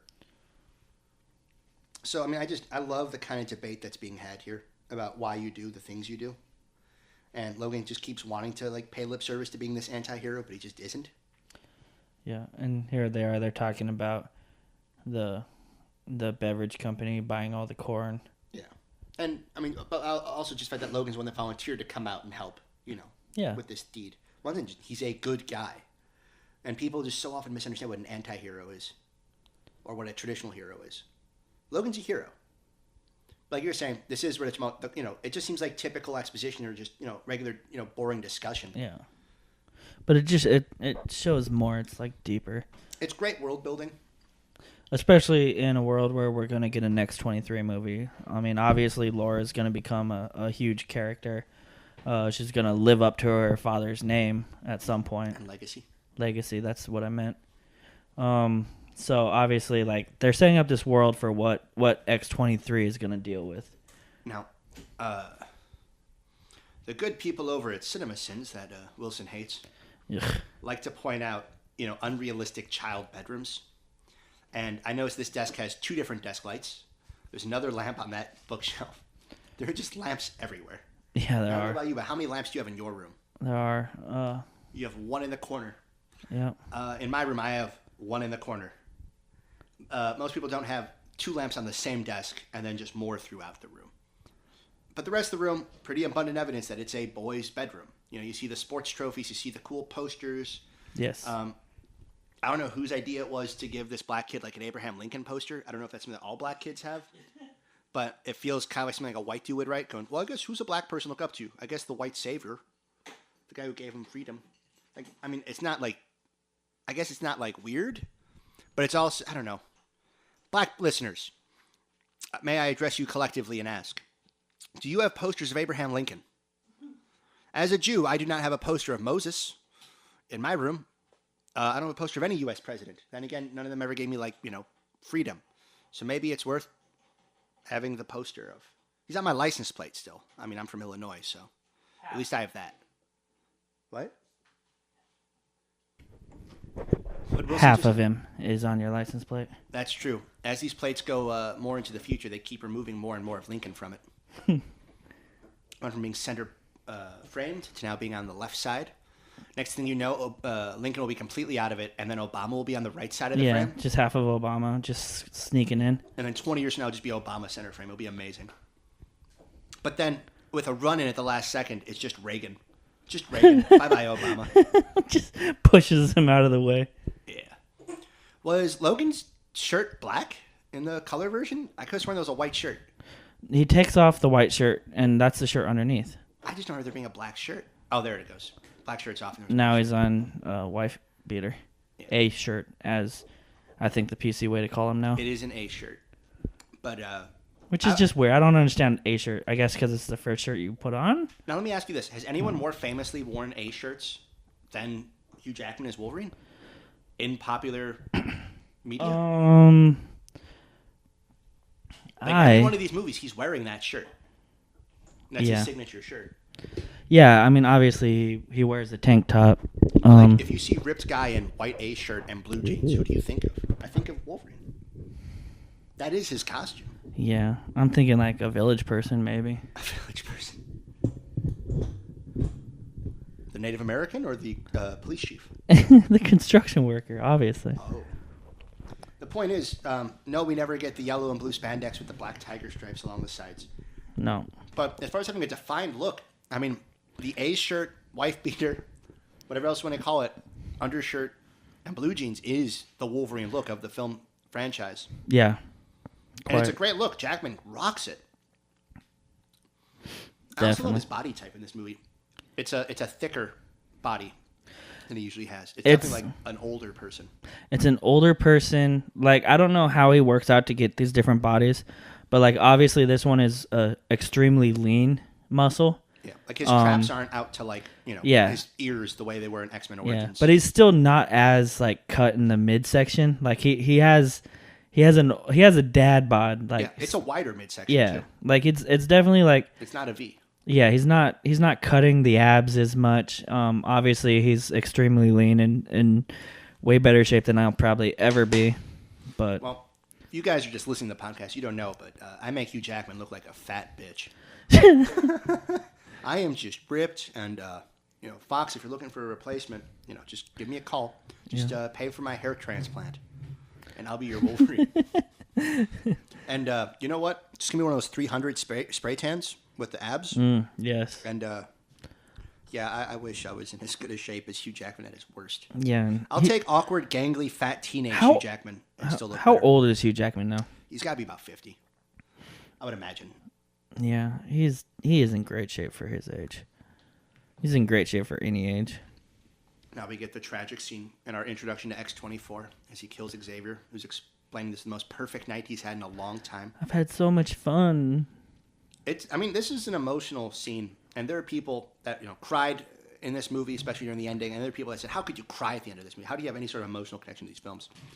And it's really not just the films. If you are crying, it's probably also about the characters themselves, or even the actors in the roles. Well, also this movie alone, I think, is enough to make you cry for Logan. Like, you see the tragedy of this. Like, even if it wasn't an X-Men movie, like, this is a very tragic story that like it deserves a tear to at the end, even if it's not Wolverine. But like the end of Days of Future Past, I'm crying happy tears because that feels like an apology.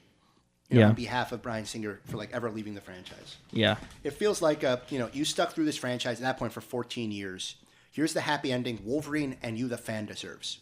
Where he made good on all the mistakes. This film almost feels like the epilogue in a way of, well, here's what happens after that. And it's still just as emotional. I cry personally because, at this point it's now 17 years of my life, dedicated to watching this. 2/3 of my life almost as a 24-year-old, more than 2/3. What's 17 out of 24?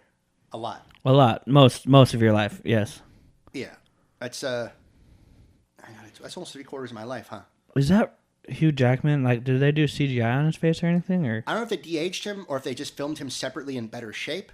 But this is, other than like the hairdo, this is the Hugh Jackman as Wolverine we're used to. Yeah, much like, bigger. He looks like the Wolverine or. But it's just amazing, like how much younger this man looks. Yeah, I mean, also makeup to make old man Logan look old man. Yeah. Obviously, he doesn't look like that in real life, but I mean, it's incredible what dyeing your beard will do for you. Yeah, I know. I gotta try it. But like maybe it's still the wider guy because if you look at him, his shirt's baggier when he's playing young Logan. Mm-hmm. So it's not to reveal that he maybe still has the same body for the most part. Like maybe when he shoots scenes as X-24, he does a few more push-ups to make his arms look a little more veiny. Yeah. Oh no. Oh, this is a brutal. Just X-24 being a dick. Yeah, just this like extremely nice family. Like obviously they've done nothing wrong in this world. Well, this is the Terminator 2 Miles Dyson subplot. Yeah, I guess you're right. But like it's just This is a trippy moment. It just sucks so Just bad. Walks past him. Yeah, he just looks at him, doesn't say a word. That's a great shot, and that is obviously CGI. Just to be able, to put them next to each other like that, and it's done so well. Like it blends perfectly. Yeah. And of course, he has to run upstairs. He can't check on his daughter first because he knows Xavier's the more vulnerable one. Well, he should also know that. I She mean, can save obviously, we need this scene where he sees his dying moment, Yeah. but in reality, I feel even he would go after Laura first Well, because he knows the importance of Laura. Like Laura still has her life to live. Yeah. Logan is, he was dying anyways. At this point, by the way, can we make a final judgment on whether or not the black and white helps the movie? I am really loving the black and white, especially with these nighttime scenes. It feels like look at X-24 walking up with the haze, Yeah. like walking up through the window. This is wonderful in black and white. Yeah. Like, I mean, I saw the Mad Max one in black and white also, that version, the black and chrome or whatever edition. Yeah. This is better. Oh, 100%. These nighttime scenes look amazing in the black and white. It looks like an old noir film. It's not like it's definitely color, like not colorized. It's like you're watching like a B movie from the 50s. It's perfect. Yeah. Just the light, the haze of the light from like the night lights. Yeah, and they definitely did more than just take the movie and turn it black and white. Like, oh, they played around with lighting. They played around with they brought the shadows up. There's a lot of haze going on. It feels amazing. I personally, I'll always choose color over black and white because that's just who I am. But this movie, it feels like a whole different movie. It has a completely different feel to it, being in black and white. To where, to where the Mad Max one, when they just simply switched it to black and white. It wasn't special. I mean, in the lead up to this film's release, Mangold was tweeting all types of pictures from his his cameras that he had on set. And he always captioned, "He's such a film nerd" or whatever, like actual nerd for film itself. Yeah. And just tweeting out from the opening shot of Hugh Jackman where he looked like Mel Gibson. Like I thought it was a picture of Mel. I didn't realize it was like, oh, that's Hugh Jackman. Wolverine. But with his different, he definitely has a knowledge of how to use a black and white photo. Yeah. To maximize dramatic effect. He understands contrast more than anyone else. Rest in peace, Mr. Xavier. Yeah. And in this shot, that's the closest Wolverine looks to his old classic hair. Yeah. As it looks a little spiked up a little. Tufted up. And it's one of a few moments we get where we just get like truly focused Wolverine. Yeah. He's not affected by the alcohol or by injury. Right now, he's just mad. Yeah, it's just pure anger. But the difference between this one and the later scene is he doesn't have the energy here. And he kind of gets outdone by X-24, doesn't he? Well, he gets outdone by X-24 the entire movie, yeah. The entire time that X-24 is in the movie. When I first saw this film, I thought X-24, this was the climax of the movie. I figured it wouldn't go past this scene. Yeah, I was thinking this was the end of it too. Even though I knew there was forest scenes, I was like, they must have cut a lot out. Yeah. And then Stephen Merchant giving up his life, like that's a great scene. And it does actually have effect on the other characters. Like Boyd Holbrook's character is like in a sling or something later. I forget what. Yeah. But we get this scene where it's just angry, focused Wolverine one more time. We think perhaps for the last time. Yeah. Can we agree though that X-24 is a like for what they were trying to create when they created Wolverine as this just war machine? He's a better Wolverine. Well, the idea is they finally accomplished what they tried Yeah, to for decades. he's a better X weapon, I guess. Weapon X. Weapon X. Yeah. Logan's the best Wolverine. X-24 is the best Weapon X. Yeah, he's stronger. He's better. He doesn't talk back. He doesn't have any like human emotions anymore. Which is what I mean. It's also part of the story. Is like they tried to create clone children essentially. Yeah. And they did have individual thoughts and feelings, so they just created an adult They had from scratch. they had to create this guy like completely. And it also represents something else that when people complained for years about the way Logan was portrayed in these movies, about how he's too nice of a person, he's not the feral beast we like in the comics. Well, the feral beast is only in certain stories in the comics when he goes off the reservation. Yes. That's not the normal portrayal of Wolverine. He's just like a dude. Yeah. With a haunted past, and he's an interesting character. More interesting when the mystery remains a mystery and not explained. And that's when the films couldn't, help themselves with. They just had to explain everything. But this is the feral beast Wolverine, X-24. Yeah. And this is Logan literally fighting against that side of himself, which is beautiful. Because that gives Jackman finally the chance to play that version of the character. Like, in a big way. In a way that they teased or paid service to, kind of in Origins. But here we do see the pure raging id version of Weapon X. And then we just see Wolverine, who at this point is probably super ego, I would imagine. He's well adjusted after all these years. You can see he almost wants what's-his-face to shoot him. Yeah, he's at this point he doesn't know if Laura's telling the truth. He doesn't quite want to still be living. Like the only thing his mentor just died. Yeah, he was living for Charles at this point. But now Charles is dead. X-24 in his mind is dead.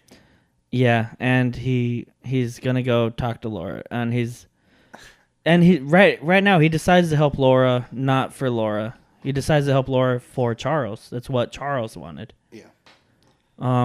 Again, he's not doing it for the reasons that a typical hero would be doing it for. By the way, my favorite choice Jackman makes in this film is his limp. Yeah. He limps so well in this movie. Yeah, and he doesn't lose it like a lot of people when they act a limp. Now we're watching this film on mute with subtitles, but I get the feeling that if there weren't even subtitles, we'd still follow this film perfectly fine. Yeah, this story could be a silent film. Like, let's be honest, we know what's happening. We're not reading the subtitles, and obviously we know the dialogues. We've watched it a couple times each now. Yeah, but this is just like a great visual story. And the black and white obviously looks amazing. And the claws look great, by the way. Something that like X-Men Origins just inexplicably had awful claws. Here they look amazing. They look real here again. Yeah, they just didn't take the time or the effort. I also love the different layers of blood on Logan's body. Like you see the old dry blood, and you see like the current new splats of blood. Mm-hmm. Oh, just like the what do you call that? Dust trail? The dust storm the truck leaves behind. That looked beautiful in black and white. Yeah. We just see Richard E. Grant with his little bag, just angrily walking.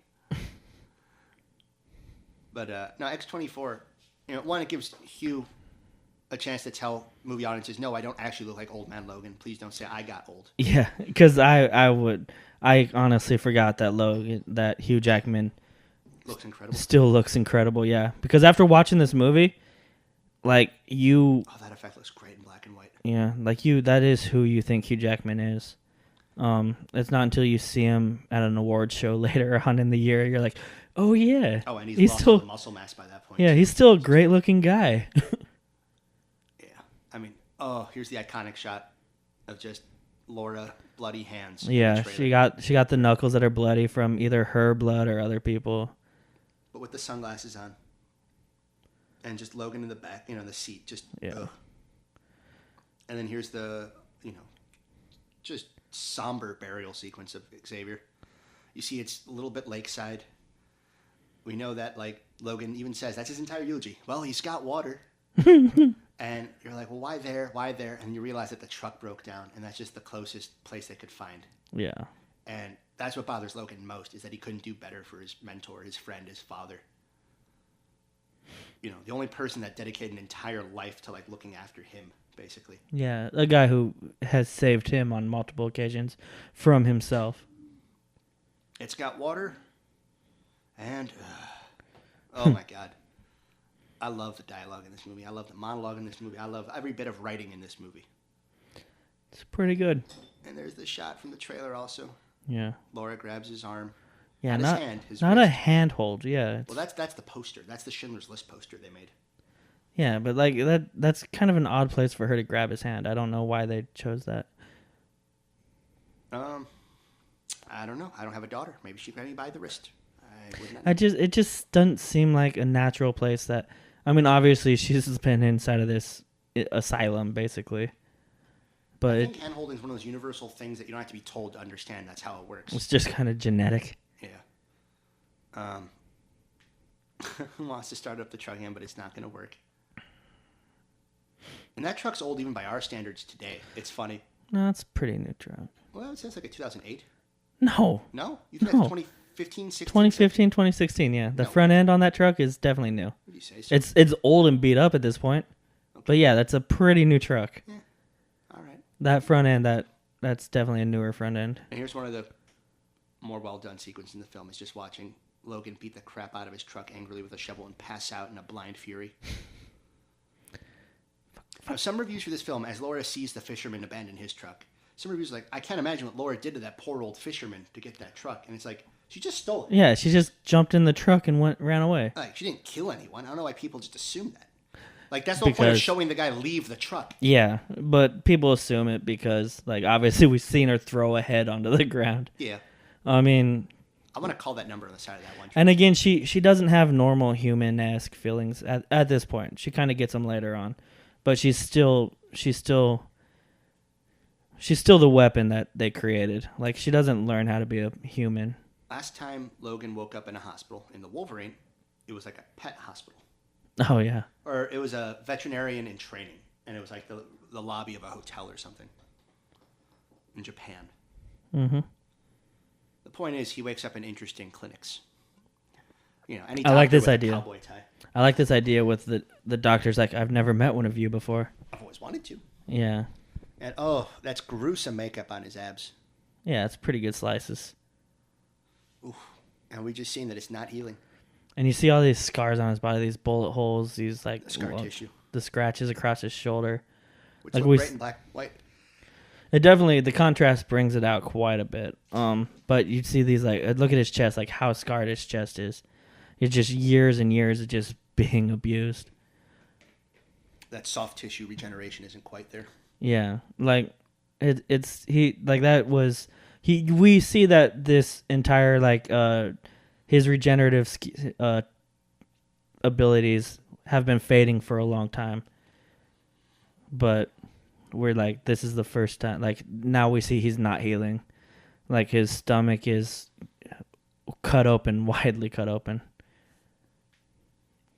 But it's been years of him like not healing like he used to. Like he's used to this at this point. It's such a lovely small town they found for this scene. It is pretty nice. Like that is small town America. That still exists in a lot of places. And the notion that would still exist 20 years from now or whatever is still pretty great too. Yeah. And I also love that little touch of Laura throwing the little booster seat she had. Yeah. She's like a phone book or something. Yeah, I had to sit on this. It's fun. And we get to reveal that she can talk all along. It's pretty great. Oh, that's such a fun moment. You know, I don't know what is left to like really say on like a, you know, out of text level. The rest of it is just admiring what the film's doing in the moment. And, you know, it's funny because we just had that big action sequence. De nada. And that was an hour and a half into the movie. There's a version of this movie that's 90 minutes and it's perfectly fine.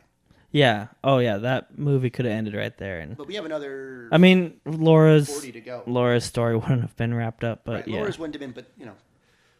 We would have been happy with Logan's story. Going off into the distance to go there. Yeah, I guess you could. Oh, they're just gonna live together. You could have done that, yeah. But the story ends up giving us the next 40 minutes is the ultimate, you know, and I mean in the literal sense of ultimate meaning final, the ultimate Logan story. You know, it's no longer the buddy road trip. You know, Logan is literally just in and out of consciousness for the rest of his journey. Mm-hmm. You know, at this point, it's no longer about the drive. Now it's just once we get there, you know, the last act, the true last stand of Wolverine.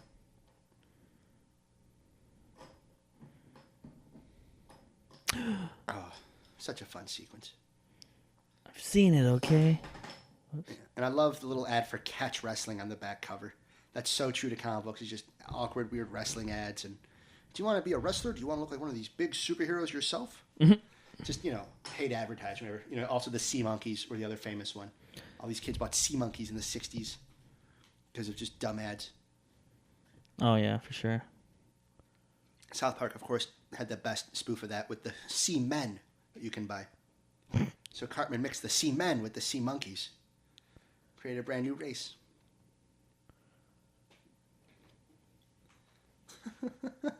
I am fucked up and I cannot get you there. It's a 2-day drive and he just starts wailing on him. I just love watching a 50-year-old man yell at his daughter, "Don't fucking hit me." Daphne Keene's great in this. She has, her eyebrows are probably what makes it. Because she can manipulate those things. And you buy her fury. But also her confidence. For sure. But even vulnerability as they ease up a little.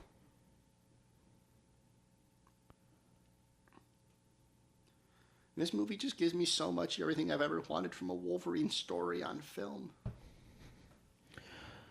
Home of the Hornets. And this is one of those scenes that really, when people compared this film to The Last of Us video game, there are sequences like this where people are holed up in like a high school gym. Yeah. And the notion of like the older guy with the young girl, daughter figure.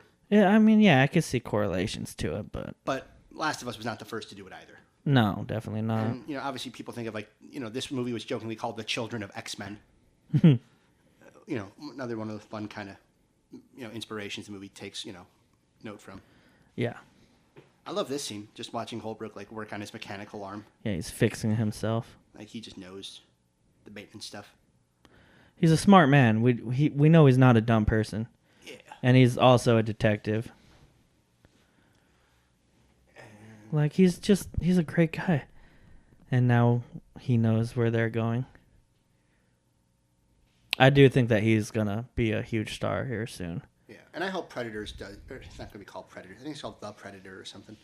I don't care what it's called. I love Predators. But I love Shane Black is the point. Anything that guy does. Yeah, Shane Black. The Nice Guys. If you haven't seen it, go and watch it. We'll probably talk about it eventually. Yeah, when you're done with that, go watch Kiss Kiss Bang Bang, and Iron Man 3 and Lethal Weapon and. But mostly The Nice Guys. Okay. I love watching Hugh Jackman fall asleep at the wheel and still insist it's for the best. Yeah. Like, what are you doing? Oh, it's great. No comprende. I love how she's not speaking like a false language. She's speaking actual Spanish. And the subtitles in this film are just not telling us what she's saying. They just say speaking Spanish. Yeah. But if you speak Spanish, you know what she's saying. But you don't need to know. You don't need to, I guess. She does repeat in English, but... Yeah. But they do that, because they don't want you to know. Like this movie isn't for people that speak Spanish. Well, well, it is, but... The point is, going off what you said earlier, like, oh, he's doing this for Xavier at this point. Yeah. She admits that she's doing something for Xavier, which is keeping him alive. Yeah. And when he starts to see that she has this mission for him, that's when his mission in his head changes. It's not doing it for Xavier anymore. It's not like, ugh. It's no longer about the money, that's for sure. And I don't know if it ever was. But instead of it being about her, it was about him doing right by Xavier. This is the moment where it switches. Now that his life is in her hands, after she starts driving around, yeah, that's when he wants to live for her, or die for her even. That's a beautiful shot also. This whole movie is just what do you call it? Photographed perfectly. Yeah. That's a great foreground, background, separation. Like so many shots in this film, like single frames could just be like a wallpaper on like a laptop or something. Mm-hmm. I love it. You could argue this movie's the most comic booky of all of the X-Men films, just because single image framing, telling a story. Yeah. It's a beautifully shot movie. They set up images. You could take the best frame from each shot and turn it into a comic book, and it's the best comic book ever. Yeah. As she drives off. And they set up that she can drive, so, that's not one of those ones you're like, ugh, really? Like, we know that she got him there, for better or worse. I mean, the black and white, you really see the salt and pepper in his beard.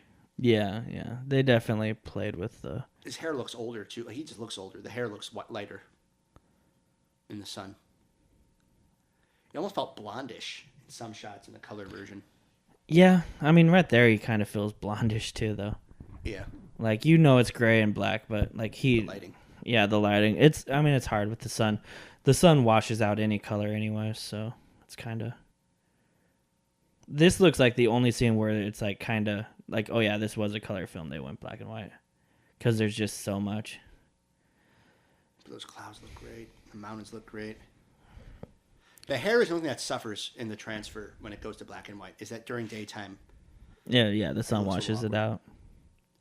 And it loses some of its shape even, I would say. Like, it gets a little round earlier on in the film. Yeah. This feels like a Western movie. You see these, like... Well, at this point, it becomes the cliffs. Searchers. Yeah, like you see these cliffs and you see like the blue sky or the gray sky, but you know it's a blue sky. This feels almost Indiana Jones like. That's what when we watched the movie in the theater and he wakes up, that's what you kind of like. Oh yeah, this is like Short Round's pulling him up. You know, it's like it's kind of what you feel with it. Yeah, but in the relationship with the children, it's very The Searchers. It's very much, oh my gosh, Mad Max 3, Beyond Thunderdome. Yeah. There's a lot of Mad Max in this film. Fury Road, I guess, the chase sequence of it. That's so much this film is just a giant chase thing.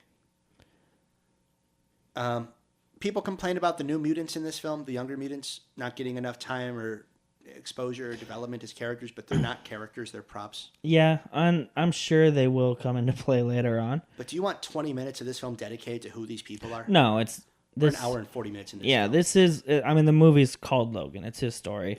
Yeah. We don't need to know who these characters are. Like, obviously we can see, you know, who their genes came from. Yeah. We know who they are. We know just by these analogs of. Yeah, these small bits, like we know who they are. We know what they do. We know who they're going to be. I think Logan has a line later on of, it reminds me of someone I knew or something. But like, you know, you see the Iceman parallel. You see the Cyclops-esque person because he's like the leader. Rickon or whatever. Richter? I think he's a gay character in the comics, so that's like a pretty big deal that he's here. Yeah. He doesn't have any, you know. I wouldn't know. You wouldn't know from watching it. But you see this ragtag group of young mutants, and they are diverse. There's Mexican one, there's a black one, there's like a fishy person one. Yeah, just kind of toadish. But like everyone in the other movies, except for like Storm, was like super white, and that was kind of irritating.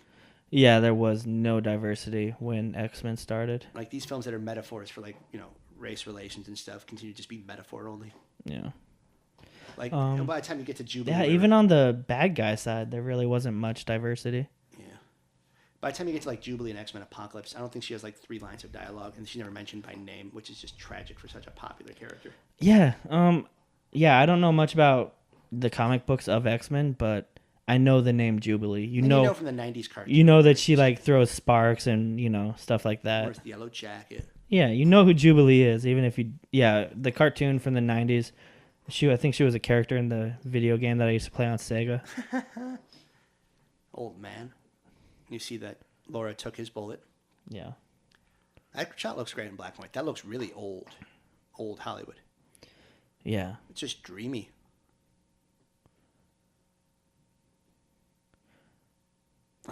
He's explaining what adamantium is to her.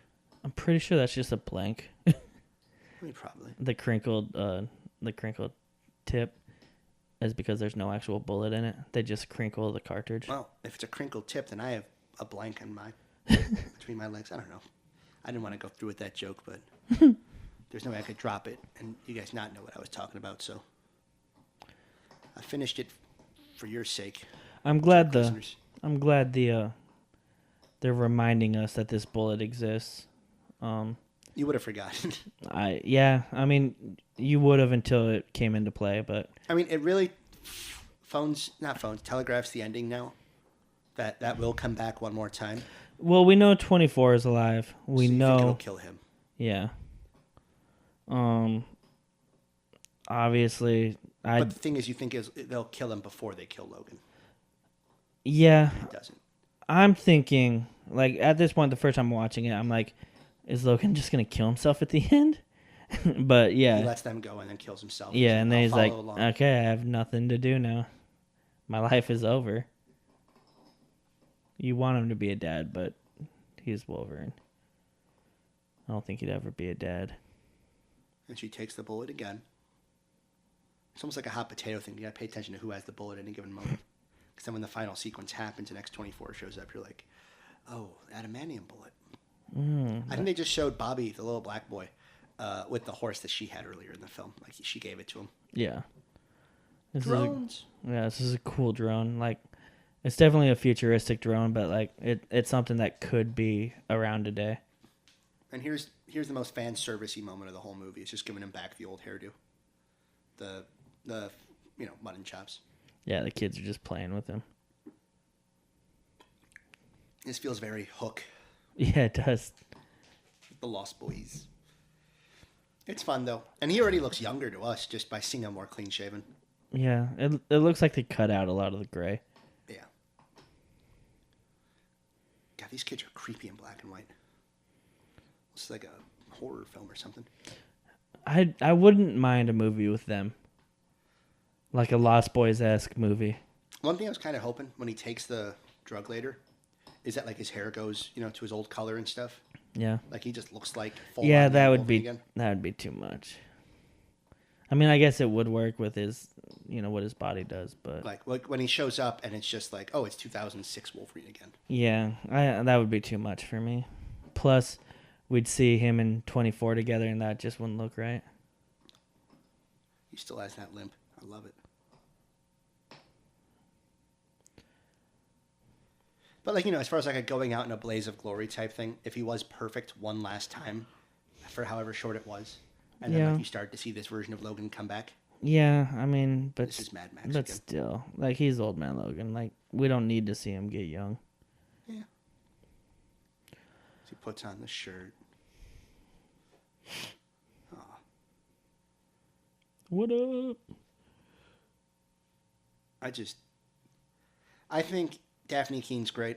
I don't know what the story could be for a spinoff with just her and these other kids in Canada. Like, do you have an adult supervise them? Do they encounter a legendary X-Men character who somehow survived? I mean, what would you do? I don't know. I think that these kids. What if the engine and what is it the company that created them, Transigen. I was thinking Jurassic Park 2, their engine. Yeah, Transigen or whatever. They hunt him down. Yeah, okay. Yeah, they like. I would like to see them hunt them down. That'd be cool.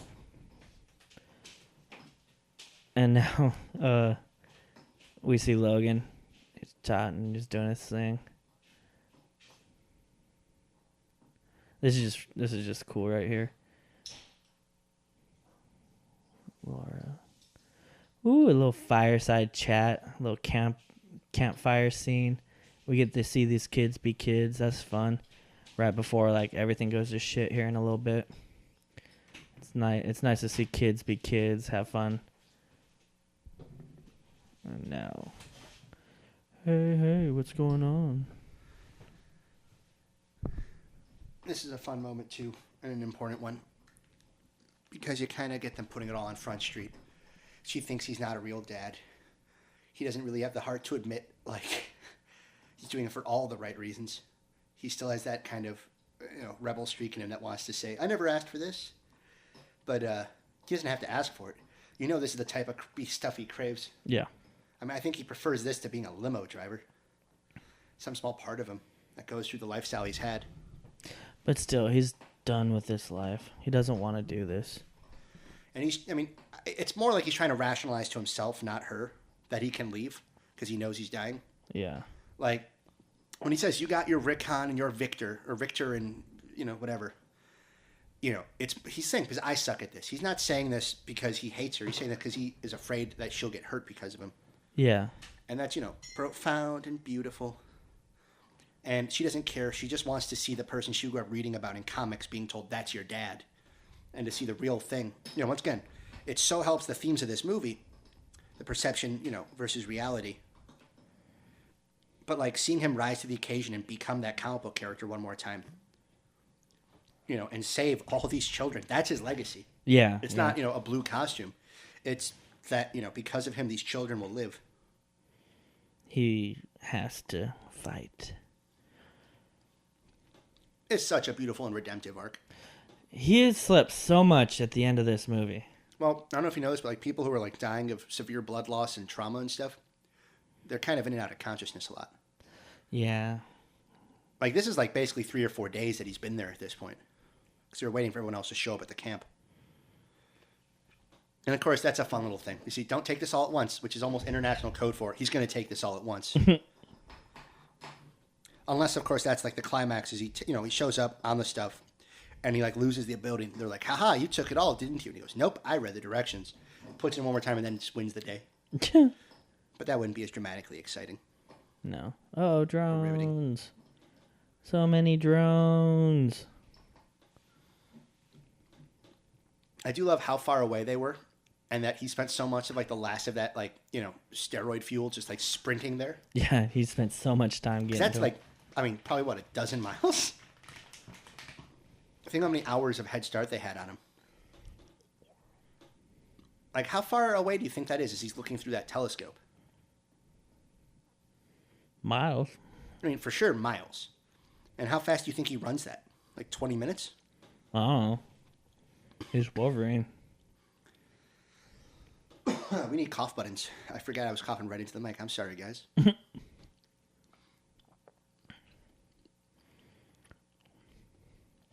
The geography of this sequence might be a little wonky because I don't really know how many of these soldiers and cars are there.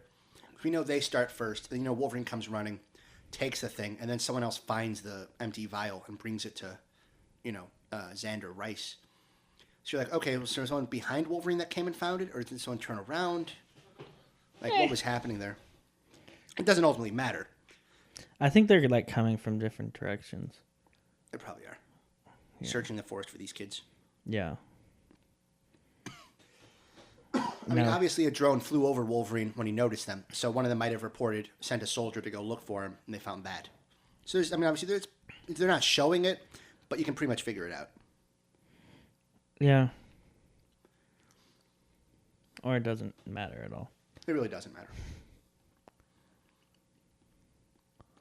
But it's also not as bad as Prometheus showing like murals to the xenomorphs and then Alien Covenant claiming David creates them thousands of years later for the first time. So, screw you, Alien Covenant. Ducky's third favorite movie of 2017 after Trainspotting 2. And that time he watched Too Late again. It was so bad. Oh, the kids are running.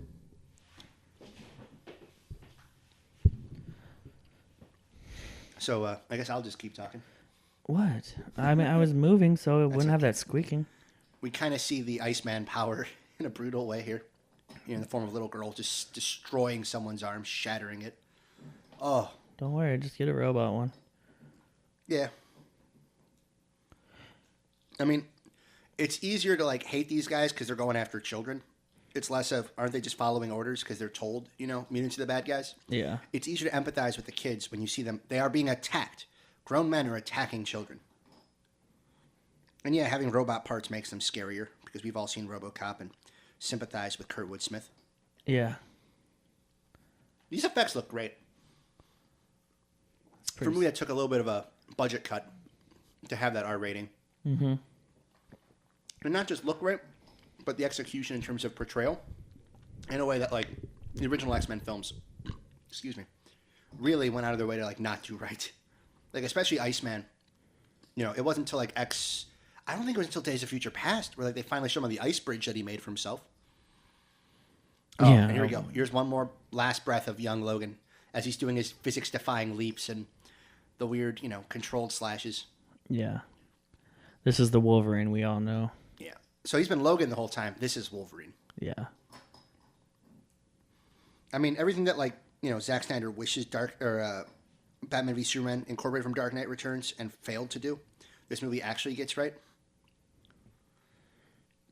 I mean, there's plenty of superhero movies out there about a superhero who's, old, coming back into it.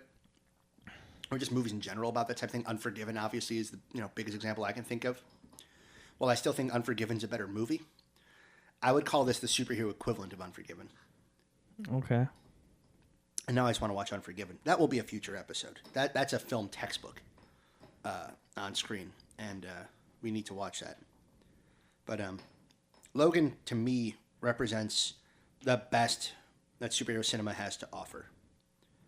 And no, not just because it's R-rated and because there's blood now, but like in terms of storytelling, in terms of character work, in terms of acting, in terms of direction, in terms of camera work, in terms of score, in terms of soundtrack, this movie's going for something that most superhero films just don't care to. If this wasn't a X-Men movie, it would still be a beautiful movie. Like if this was just some random guy. Oh, man. Now that he has his youthful energy again, he can do wrestling moves again. And we start to see them do the double team moves and stuff. That's so fun. Get behind me, and then she jumps off him. Oh, that's great. And we're seeing Logan withstand more and more damage. Yeah. But he still flinches with every shot. He's not invulnerable.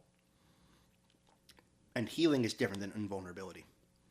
And it's not that he doesn't feel it. It's that after all these years of getting shot, it's not that he's numb to the pain. It's that he's used to that getting hit. Like a boxer. Boxer gets hit their whole lives. Yeah. It doesn't mean they don't feel that hit later on in life. It just means they know how to withstand it more. Keep moving after the hit. There's less of a shock. Yeah. But not less of pain. They're numb to the idea of the pain, not numb to the pain. Like, the more you get punched, it doesn't make you able to withstand, like, the physical damage of punches more. Yeah, you don't feel it because your mind is already used to feeling it. Yeah. So, little things like that, which I don't know how much of that is just Jackman in his performance, how much of that is, Mangold's direction, the writers, The point is that stuff like that is taken accounted for is pretty great. And we start to kind of see all the different characters kind of get their comeuppances. That Holbrook's turns out to be at the hands of the children. Richard E. Grant turns out to be at the hands of Logan. And, of course, X-24 at the hands of Laura. All three of our main villains, get, something, get their justice. Oh, yeah. They're just desserts. This is... Allow me to introduce myself. And it's funny because it's like one of those dumb, typical supervillain monologues. And Logan's just like, cutting under, just totally undermining the conversation. And not in a Deadpool way where it's like super funny. Yeah. But it's just like, you're talking about your dad, you idiot. I killed him. Yeah, he's not listening to it. Yeah. He doesn't care. He just wants to, he wants to get past this chit chat and get to the fighting part. Like for Logan at this point, it's like, how many times do I have to hear this rant from the Weapon X guy? Yeah. I've heard this over and over. I know what you're going to say. You see Laura plotting, waiting for the signal. Yeah, I like how she's walking behind that. Oh, you know what? They're even saying from Sweet Drinks. They do explicitly mention it. You're just not paying attention because we're focusing on Laura. I'm only noticing that it's subtitled. Of course, Logan has a gun. Shoots off Xander's face. Destroys, what do you call it? Ooh, electric guy. Yeah. That's a fun power. Yeah, he just... Takes off Holbrook's hand. And once again, he's just angry and yelling. I like how he only has one claw out. Yep. Like one claw's not coming out no more. And the serum has worn off officially. And now it's just like, welcome to the death of Wolverine at this point. Yeah.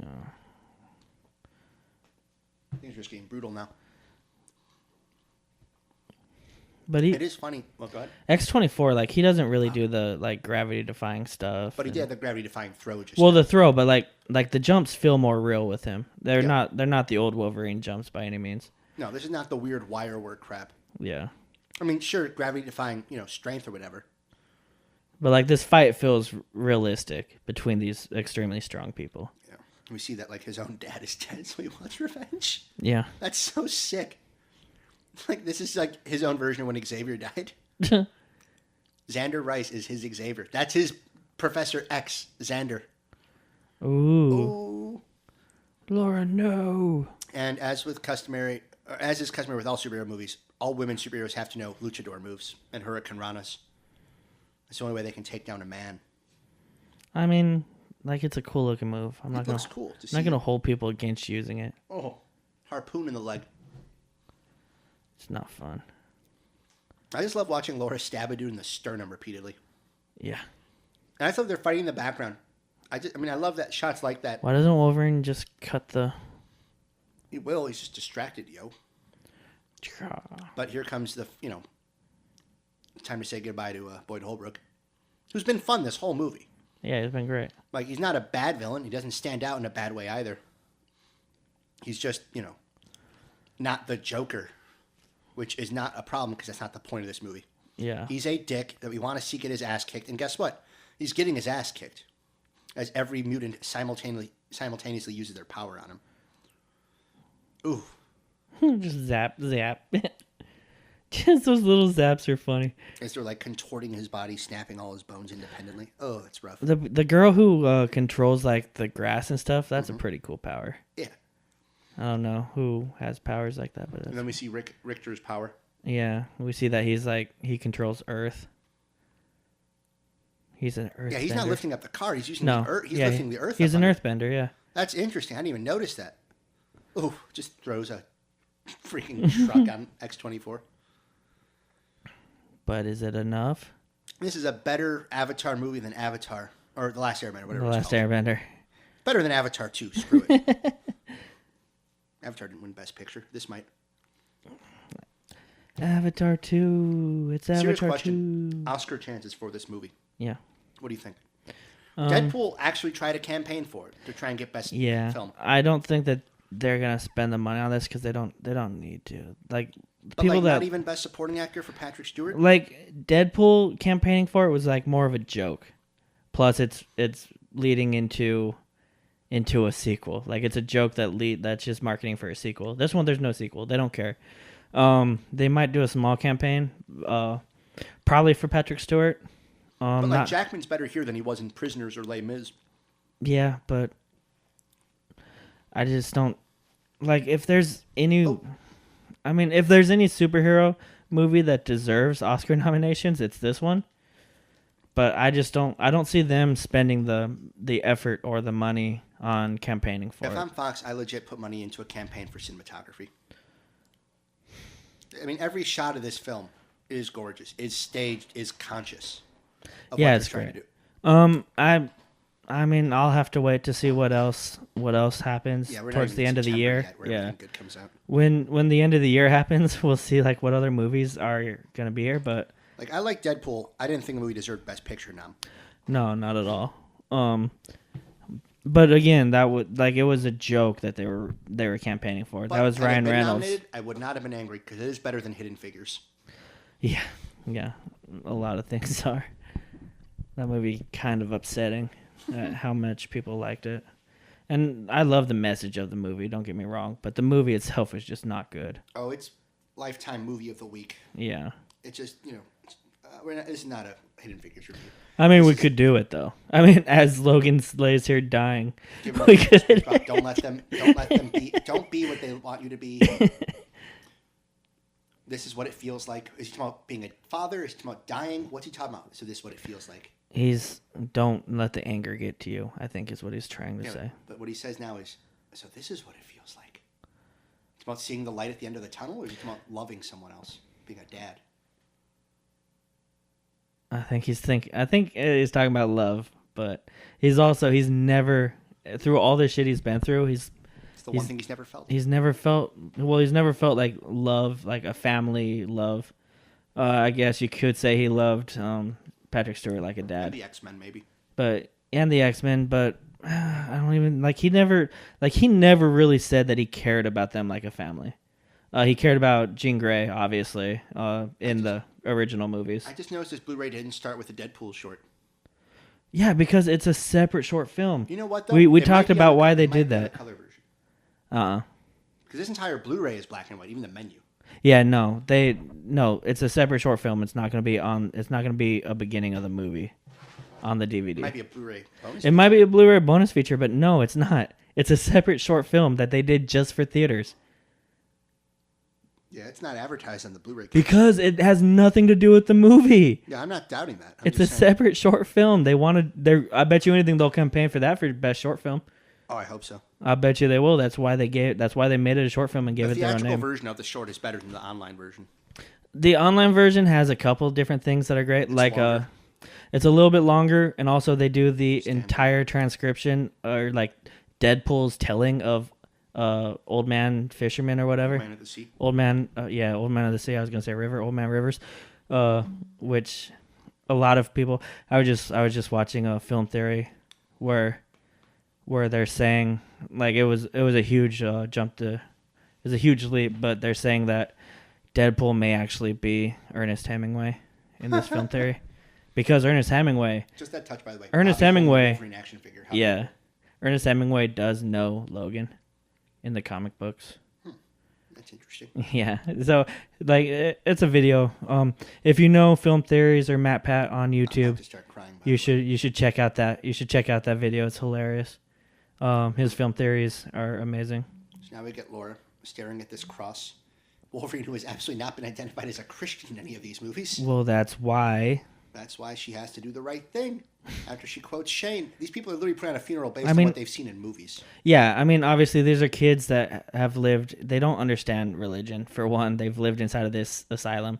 They know that through movies or through seeing things, they know that crosses are on graves because that's what you see. He was an X-Man. And by the way, look at that. Is that like a little river in the background and trees? Yeah, is that water. Not the same type of funeral that Xavier got? Yeah, it is. That's so beautiful. And people are waiting for claws to rise through the rocks. They're just waiting for it. And when you don't get that, it just cuts to black, and it's Johnny Cash as the man comes around. Yeah. Oh my God. It's great.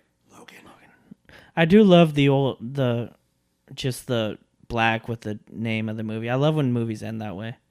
That's something that they just kind of started doing again, huh? Oh man, and they're showing the lyrics to the song. The lyrics, yeah, in the subtitles is great. They didn't do that for Jim Croce earlier. They just said, "I got a name playing." So that's a nice touch, because that is part of the story essentially. That is how this movie ends, with that song consciously. Mangold. Look at Mohawk's name. Yeah, it's very Russian. But consciously down with this Johnny Cash song, after dressing him up like Wolverine dressed up like Johnny in those opening scenes. Mangold directing Walk the Line. Mm-hmm. Definitely wanted to draw some parallels in personality. The valet's name is Han Soto. It's hilarious. But just, that Wolverine is the Johnny Cash of comic book characters. This guy who poses as an anti-hero but is really just some vulnerable guy on the inside. He's just a good guy that he wants to do the right thing, but he also just wants to live his own life. With his own tragic vices, too. Yeah, he's lived such a long life. He's just tired. He just doesn't want to be the hero, because he's had to be the hero so many times. And this is a film that was marketed trailer-wise with Hurt, and one of my favorite trailers ever. This film, from marketing to release, I think is one of the greatest cinematic campaigns I've ever seen. Yeah. Like, the final product was pretty much perfect to me. I mean, you can make the case that the iPhone video stuff was not the most, authentically handled. But it doesn't really hurt the movie. It's just giving you information visually. Yeah. I much rather like I like the idea of the cell phone over like doing a flashback with her like talking over it, because I would hate that. That would so take me out of the realism of the movie. The cell phone video is perfect in my opinion. Quite honestly, I don't want to see some dumb flashback. And we don't have flashbacks. That would be breaking the rules of this film's universe. Yeah. If they showed flashbacks. Which other X-Men films have, but this film did not want to do. There's no flashback. This movie was supposed to have a flashback to the death of the X-Men as like the opening, but they didn't do that. That just didn't make it past scripting. This movie's great.